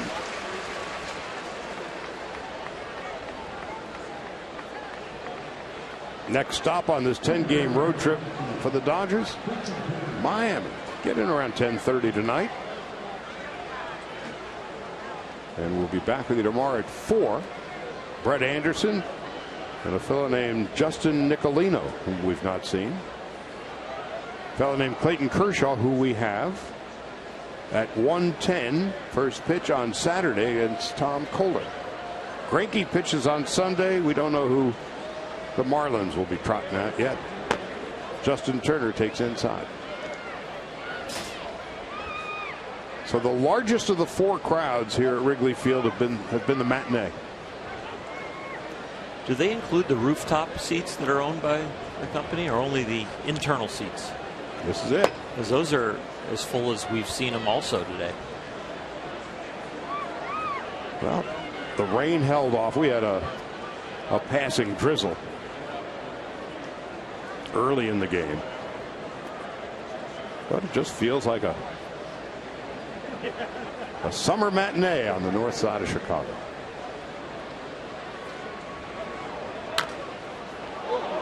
Turner whistles one. Hopefully everybody's okay down there. Turner has walked, scored a run. Line to center, was robbed of a base hit by Denorfia. He's also bounced to short.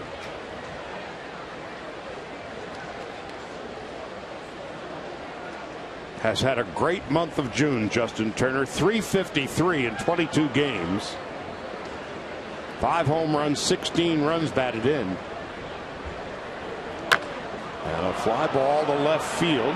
It is deep. And back at the wall, a leap, and unable to come down with it. It's a home run. Or is it? Turner wants to know. Well, you had third base umpire Jerry Meals was kind of giving the signal with his hand like it was a home run. And I think that's what confused Justin, because that's the first thing you do. You look at the umpire for the signal. It might hit off the lip of the fencing. It did hit the lip of the basket. And good thing at least Justin was running, and then he's like, okay, I'll jog because you showed the home run sign. Take a look here. I think you need to focus your eyes on the lip of that basket. It did. What are the chances? And it hits right. That's the yellow line, so the umpires know if it goes over that, it made it, and it hits right on the yellow cording of that basket. And then it's just a matter of the rules. If the rules are saying, there's some place where they say, oh, if it hits the yellow line, it's a home run. It's a matter if those are the rules here, but. So they're going to go to New York. Would have been interesting if he got thrown out after you have the umpire showing the signal.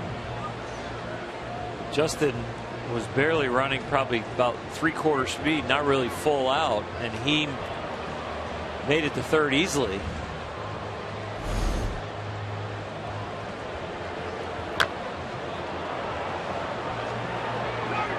Coughlin doesn't know where this ball is once it hits the lip and comes down. Coughlin doesn't know. You see his face planted into the ivy. He has no idea the ball is just laying like an egg over there near the left field line. What's going on? Well, What's going on? It says baseball hits top or face of screen in front of bleacher wall and bounces back on playing field. It's in play. Yeah, it's going to be a triple. So baseball hits top of screen and drops between screen and the wall, then it's a home run. So back in play, you're looking at a triple here.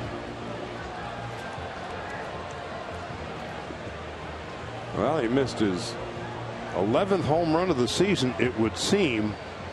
Talk about a game of inches.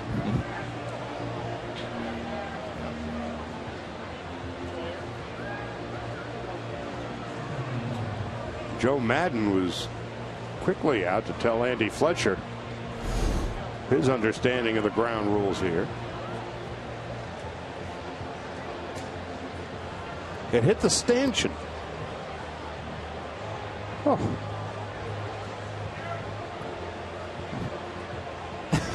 Justin going,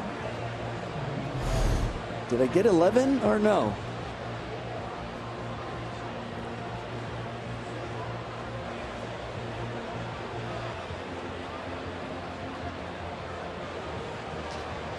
Well, let's see. You stay right there, son, is what third base umpire and crew chief Jerry Meals says. It's been a long series for Jerry Meals. I think Justin Turner's probably asking him, I run a little bit different. You don't give me that signal. I don't know if there's a signal Meals can give him. Or just no, nothing. Don't even call it's a home run. Let it play out because the ball stayed back. Hand. He waved his hand. Yes, that's my I didn't point. see that. He waved his hand as if it was a home run. That's my point. Well, but he can't advance him, even with a bad signal. And I think that's what Justin's asking him. Now Van Slyke into center field, and that will do it. So Turner, instead of his 11th home run of the year, settles for his first triple. We have arrived at the 7th inning stretch. This has been a weird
Just another day at the century-old Wrigley Field.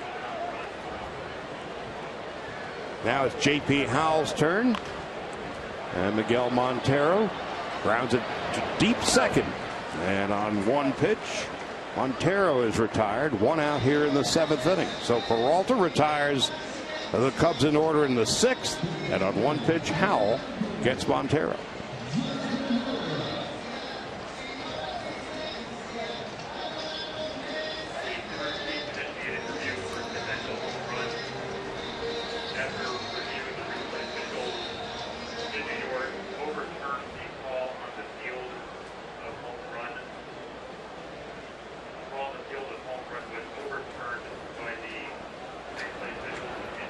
Now we're getting more clarification about the Justin Turner home run that wasn't. It was initially called a home run, apparently, by Jerry Meals, third base umpire and the crew chief. Then they went to the replay. And then the replay folks overturned the home run and called it a triple.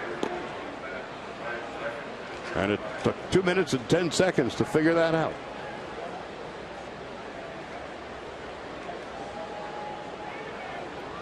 It would have been a very strange situation if Justin Turner had gotten thrown out at third base.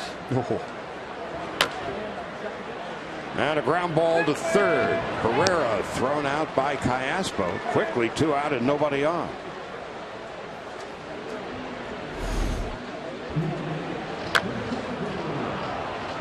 Turner thinks he had one. He's running pretty good right there. Now he picks it up. And then he looks at there. Right now he glanced over there at Jerry Meals and saw that home run sign. And then sees the ball back in. Well, good thing that he just kept running. Andy Fletcher, the home plate umpire at third, saying, hold on a minute.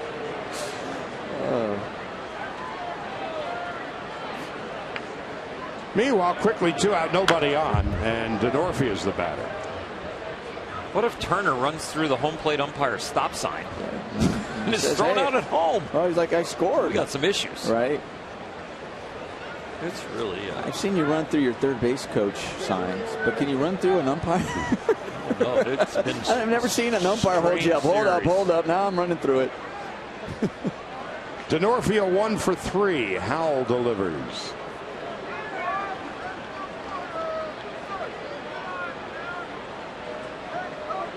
Each day something crazy has happened in this series.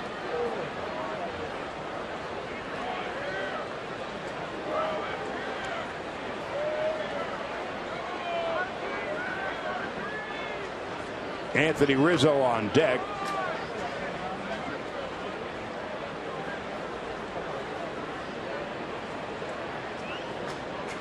When does a home run turn into a triple? When it hits the stanchion that's holding up the netting in front of the brick wall in left.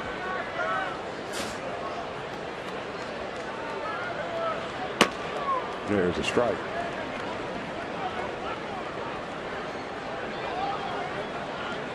I wonder if that's ever happened before. It's a pretty thin place to hit. It's a thin line, isn't it? Yeah. So meanwhile, the Dodgers with a 4-0 lead, and Denorfia whistles one foul. And Rob Flippo nearly took a carom. Because Flippo's over there protecting the catcher. His guy's warming up in the bullpen, so he was making sure the catcher didn't get hit.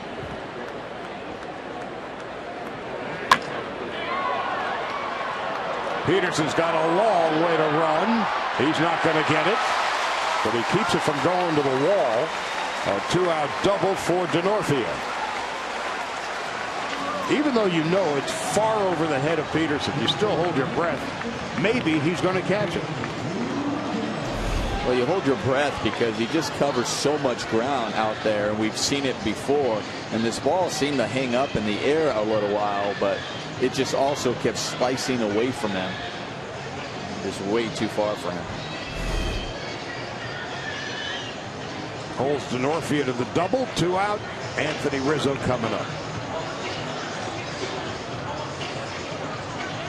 Yimi Garcia warming in the Dodger pen.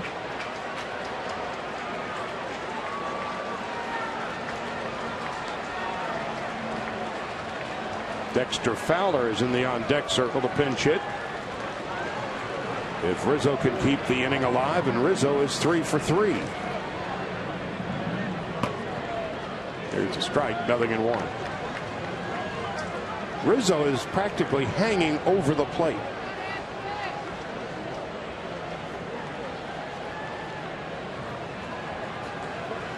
Standing deep in the box.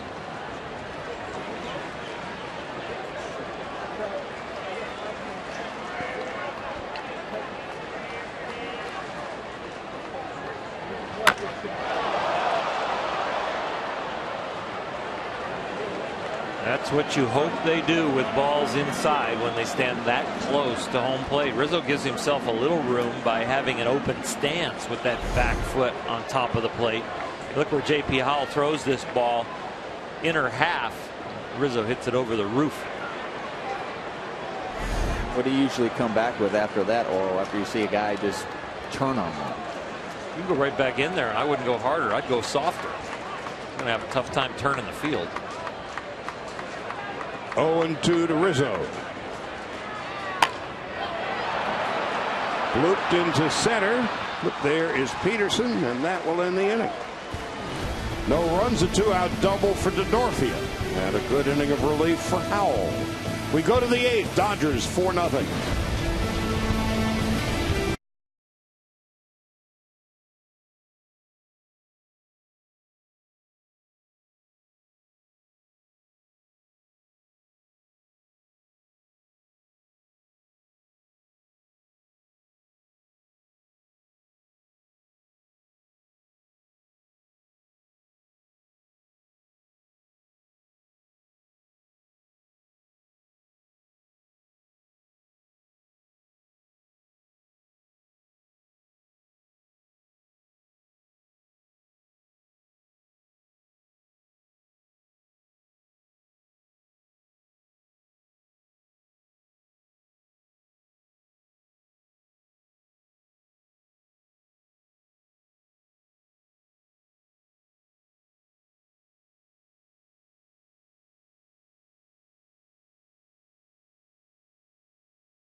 The Dodgers all-time leader in stolen bases, Maury Wills. First 40,000 fans in attendance receive a Maury Wills bobblehead presented by New Balance. For more information, go to Dodgers.com/promotions. Talk about a weird week in Chicago. J.P. Howell does a great job in the 7th. The weirdness on the north side, and Baby makes 3. And then the lights kind of went out. And then they couldn't see the ball at all in the outfield. And then J.P. Howell taken out by the sniper. And then Turner thought he had a home run, and it turned into a triple. 2 innings to go, and what's next? Howie Kendrick, a ball and no strikes here in the 8th. Medina deals a strike.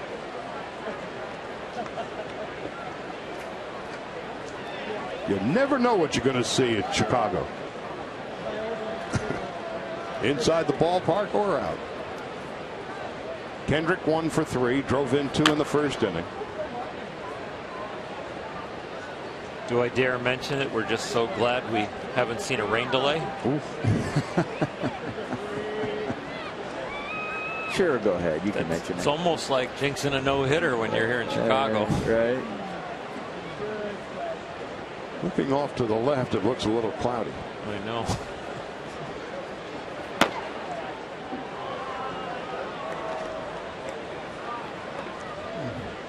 that baby is sufficiently far away from harm's way. Yeah, they did an editorial in the paper the other day after the play by the fellow in the front row and hanging on to the baby, and how people reacted one way or the other. Well, you know they're not going to lean over for a foul ball.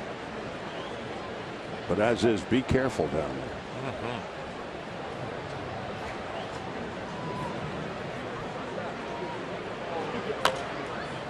Everybody remembers their first game. I'm not sure he will.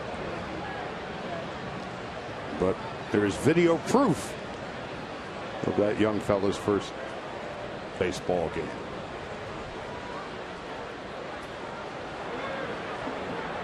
Kendrick with Guerrero on deck and Callaspo to follow. We're in the 8th. Dodgers with 2 in the first and 2 in the second. And Kendrick is down on strikes. First out of the 8th inning.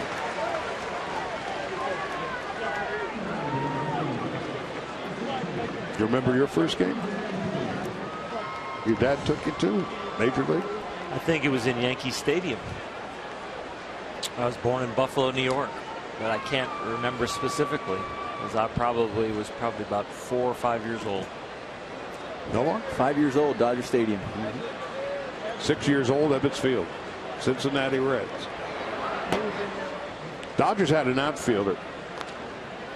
They couldn't fill left field. Every year they had a different left fielder. That year was Gino Cimoli. I remember Gino Cimoli because I sat in the second deck bleachers and saw his back the entire day. They beat the Reds. My #1 childhood memory of going to big league ballparks was the walk up the ramps and then through the tunnel and seeing the green field in front of you like it was the Grand Canyon, but the most beautiful front lawn that you've ever seen in your life. Andre Ethier swings and misses. This is Ethier's first at bat of the day. And the amazing thing of watching big leaguers play long toss and hardly have to move to catch the ball, when I can't even play with my brothers in the street without making us run back and forth and forever because we missed each other. Ethier down on strikes, and Andre's really been slumping lately. That's the second out. And in the mid-50s, the world was black and white. Televisions were black and white. Newspapers were black and white. The magazines were black and white. Occasionally there'd be a color picture in Sport or Sports Illustrated.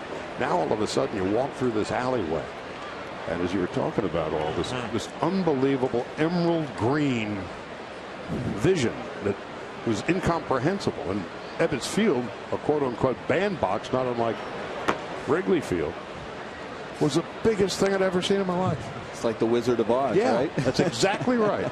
And the scoreboard, you know, the center field scoreboard here at Wrigley was that style scoreboard, not specifically, but it just seemed so huge because Little League scoreboards back then weren't electronic. They weren't big. They were barely, if you had a couple, planks out there and you threw some numbers up there, or they had the actual chalkboards that they keep score on. The Brooklyn Dodgers beer sponsor was Schaefer, and it was known as the Schaefer scoreboard. Iconic, as this one is here at Wrigley Field. Callaspo has been struck out 3 times today. Dodgers with a 4-0 lead. With 2 out in the top half of the 8th. Jimmy Garcia up again in the bullpen. Looks like will be called upon in the 8th. And Callaspo rolls one to first. Rizzo with the lead flipped to Medina. The Dodgers go quietly in the top half of the 8th with a 4-0 lead. And Baby makes 3.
in this, and the biggest crowd of the year, 41,498 at Wrigley Field.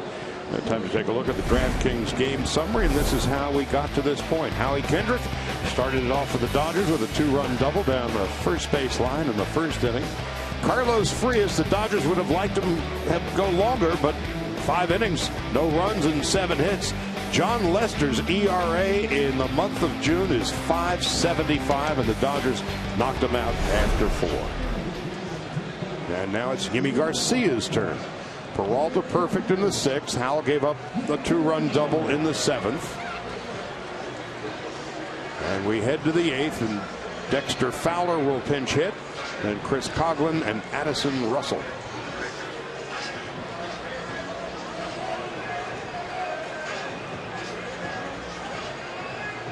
So you were saying between innings, your son's first game. Yeah. My son's first game. How old is he now? He's 3. Okay. So his first game he won't remember, but we have that picture. You mentioned about getting a picture.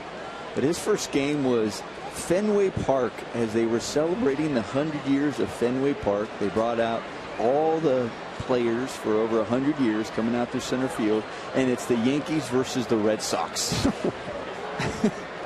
So that's his first one. He's probably going, after he goes, really? Where do I go from here after that one? When I grow up, I want to be your son.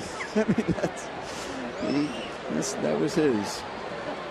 And then he posed for pictures with Muhammad Ali. Yeah. Within that week, he had a picture with Johnny Bench, and the next day with Muhammad Ali, and then at Fenway, Yankees versus Red Sox. So it was a good week for him.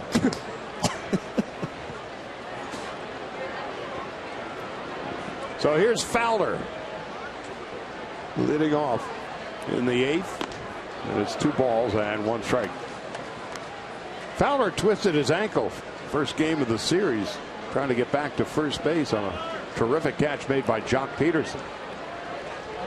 And so he has been relegated to pinch hitting duties, and he is the last bench player for Joe Madden today. Garcia deals, and it's 2 balls and 2 strikes.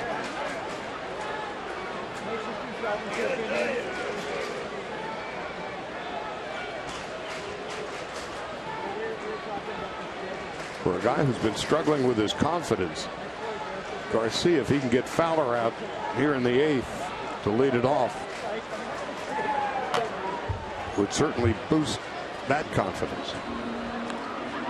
He needs some clean innings.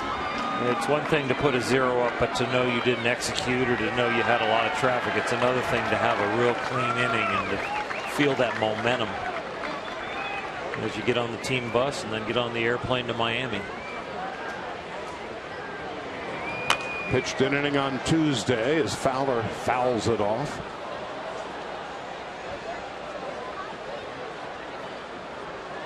Chris Coghlan and Addison Russell are due to bat next. The cavalry down in AAA, the rehab guys, are starting to get healthy too as far as the arms. Swung on and missed, strike 3. So Garcia strikes out Fowler to begin the 8th. The fastball, he just beats him to the spot. AJ's gloves on the outer corner. He hits the outer half.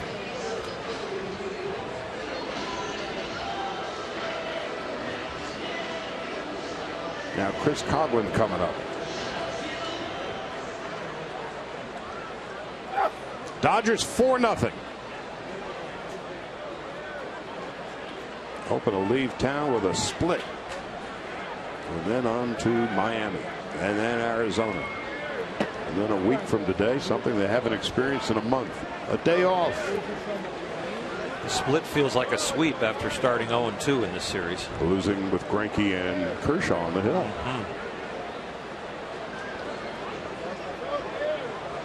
Well, Bolsinger didn't get the win last night. Couldn't complete 5. Greinke pitched so well. If the Dodgers had won 3 or 4 in a row coming into that Bolsinger start, I think he would have been able to had a shot to finish that 5th inning. But Don Mattingly had to manage that game like it was do or die. They needed a win badly. Well, that was the storyline of this game coming in, how important yesterday's game was. And I was talking to Mattingly a couple hours before the game, and he said, yes, I mean, you can't say it in advance. This is a vitally important game, but he knows. Certainly don't want to lose 3 in a row on the road trip. To begin it, into short left, Cayaspo saying, I got it, and he does. And so he used 5 relievers last night: Howell, Peralta, Liberatore, Nicasio, and Jansen. And meanwhile, Peralta, Howell, and Fowler, or rather Garcia, have been almost perfect. A 2-out double for Denorfia in the 7th, the only base runner given up by the bullpen today.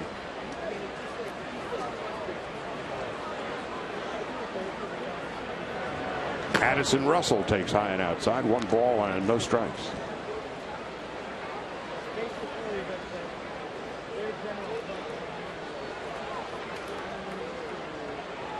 Baxter on deck. Garcia delivers, and Russell missing on the slider. 1-1.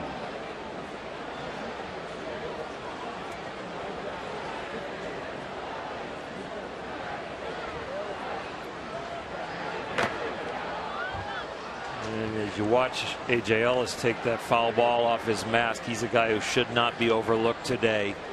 Ushering Frias through the 5 innings and 7 hits and 3 walks. And then taking on Peralta and then J.P. Howell and now Garcia. Doesn't get in there often. Swung on and missed, strike 3. Garcia retires a side in order. Strikes out 2 of 3. And A.J. Ellis, remember in high school, guidance counselor?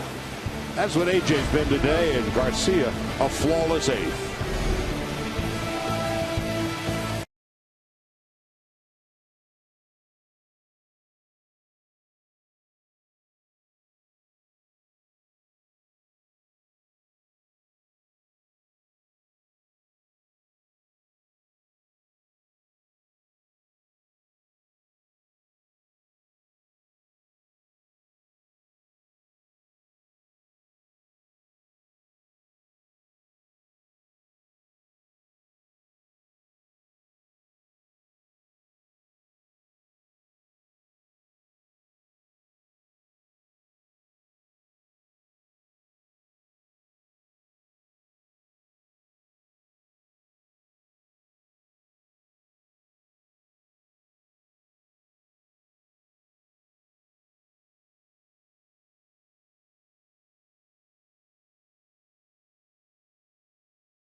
MLB All-Star Game ballot now at Dodgers.com/vote. Voting is exclusively online.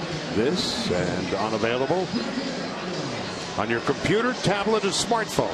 Vote up to 35 times at Dodgers.com/vote. Hector Rondon will pitch the 9th inning. His 32nd appearance. And A.J. Ellis will be leading it off. Jock Peterson on deck, and then Kike Hernandez.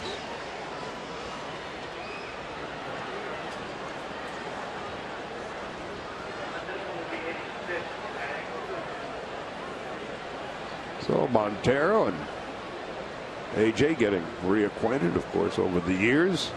They saw one another quite a bit when Montero was catching for the Diamondbacks.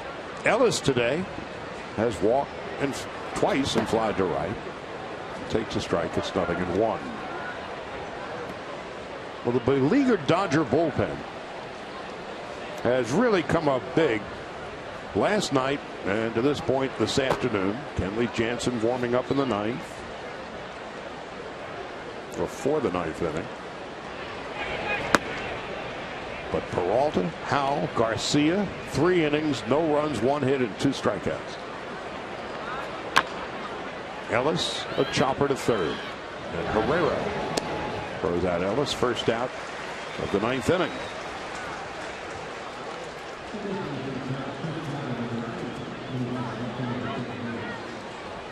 And last night, the Dodger bullpen went 4 2/3 and gave up no runs and 2 base hits. It's been a pleasant surprise, that's for sure. And much needed. And something that they might be able to start building on. Paco Rodriguez is getting close. Pedro Baez is getting close. Brandon League is getting close. So the reinforcements are getting ready, but right now the guys with the jobs up here, they want to get the job done. Last night they have, and to this point this afternoon they have. Peterson's first at bat of the day. 19 home runs, 37 runs batted in. Dodgers with 2 in the first, 2 in the second. And that's been the only scoring for either side since.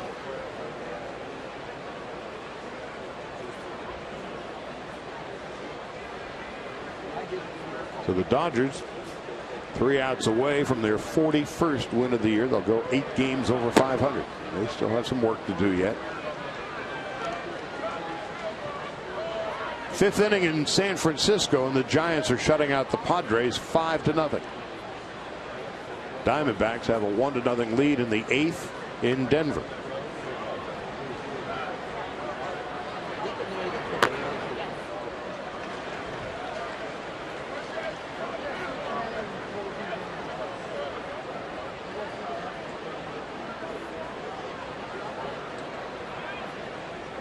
Rondon deals, and Peterson takes a walk. That's one of the more surprise, unique, isn't it? I was going to say one of the more unique stats we've seen all year is that Peterson, more than 50% of the time when he comes to the plate, he is either going to hit a home run, walk, or strike out. Well, he just walked.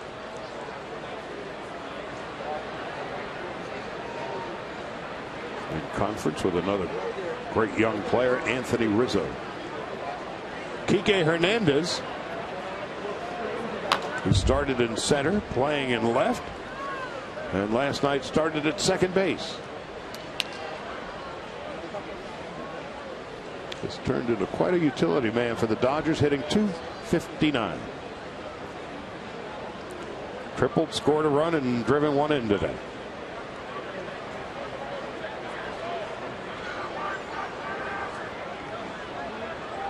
Rondon deals, and Hernandez with a fly ball to center field. That's well hit, and tracking it down in front of the warning track. And now, for whatever reason, Jock Peterson is doubled off at first base. Russell lost number of outs. Thought there was 2 outs, and he was going as if it was, and there was only 1, and that ends the inning. Well, that's a double play and a mental faux pas. Whoops.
Kershaw reunites with high school friends during the series against the Rangers. Let's catch a foosball showdown between Adrian Gonzalez and David Vassegh. Vassegh couldn't outrun him. Maybe he can out-foosball him. We'll find out on Backstage Dodgers tonight at 7 right here on Sportsnet LA. Kenley Jansen on to finish it up for the Dodgers. They lead 4-0. Another sign of how important this game is to the Dodgers. And the last 2 games in this series, the way they managed the bullpen. Kenley Jansen pitched yesterday, a night game, now a day game after the night game, and with a 4-run lead still in there to finish it off.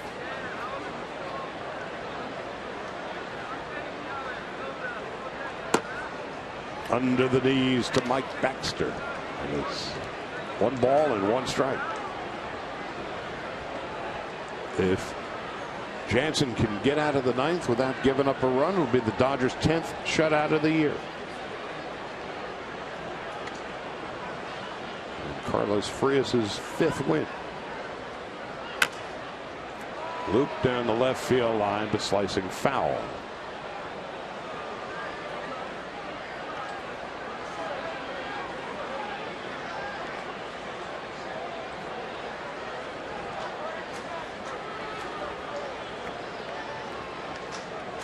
Peralta, Howell, and Garcia. 3 innings, and they gave up 1 hit.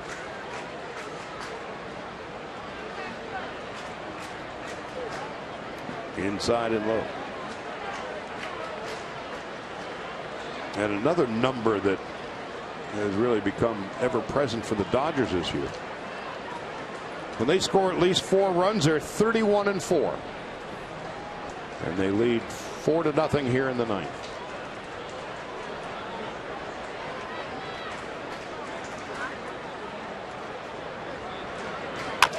Watch out.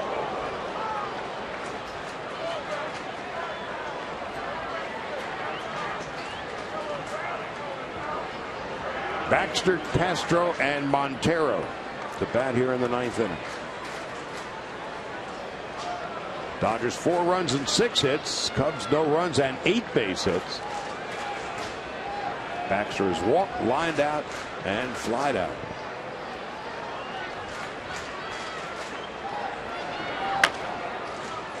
Popped up. Callaspo left side. 1 out in the 9th.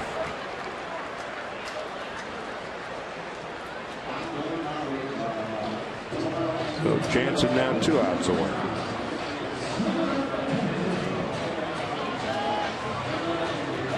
It's going to be a lot happier playing flight for the Dodgers, picking up these last 2 victories and going into 6 more games on this road trip in 2 cities.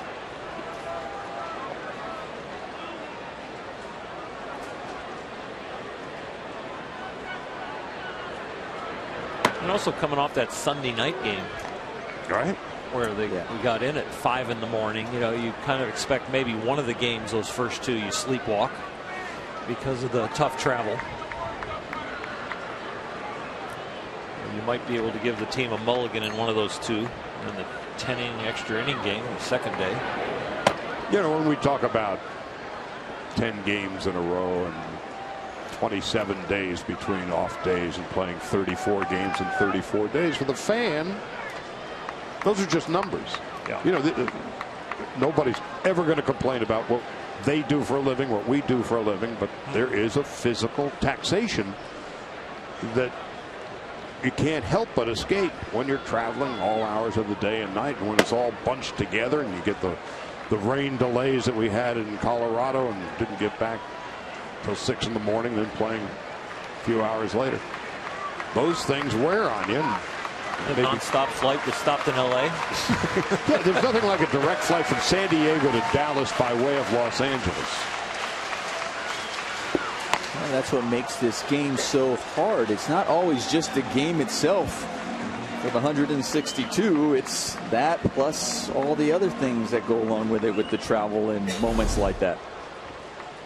Kenley got squeezed a little bit on that one right there. And so when you hear that again, they're cliches for a reason. but it is a marathon. And Castro takes a strike. It's 3-2.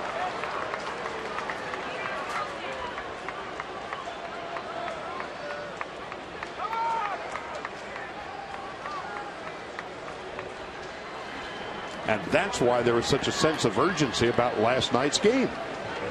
You had physical fatigue, mental fatigue, and Ellis calling off Turner, 2 out. And as you said, Oral, this would appear 1 out from now to be a much freer and easier flight down to Florida. It's a really nice play by AJ and Justin Turner busting it in here. Both of them. Justin was a long way away because of where they're playing first baseman against Castro. But AJ found the ball in this sky, which is not the easiest thing to do right now. The sky's about as white as you're going to have it to play baseball. Dodgers 1 out away. Giants 6-0 over the Padres at AT&T Park. Montero way out in front of the change, and it's 0-1. Montero mumbling. Guy throws 90% cutters, and you throw me a curveball / slider with 2 outs in the 9th, up by 4 at 81. Thanks. There you go. Oh, you wanted it? I wish he would have thrown him 3 in a row. But you know what? I'm glad Kenley is showing that. We talked about that yesterday, right, Oral? Yep. In the game, that you got to show it, even if that's not your strikeout go-to pitch, but put it in the back of their minds, and it makes your cutter even more effective. No balls, 2 strikes, 9th inning. Dodgers 4-0. And it's 1 ball, 2 strikes. Dodgers and Cubs will meet one another again at the end of August back at Dodger Stadium. The last weekend of August. Swung on and missed, strike 3. Next up, Miami. The Dodgers gain a split of the series with the Cubs. They record their 10th shutout of the year. Beat Chicago 4-0. 4 runs, 6 hits, no errors. The Cubs, no runs, 8 hits, and no errors. It's time now for the Lexus play of the game, and it took place in the very first inning off John Lester. An infield hit, 2 walks, and then the 2-run double for Howie Kendrick. That would set the stage for the Dodgers, who would score 2 more in the second and roll to their 41st win of the season. So that's a wrap from Chicago. Next stop, South Beach. For Alana Rizzo, Oral Hershiser, Nomar Garcia-Barr, and Charlie Steiner saying good night and goodbye from Chicago. Up next, Access Sportsnet Dodgers, brought to you by Nissan. Talk to you tomorrow from South Beach.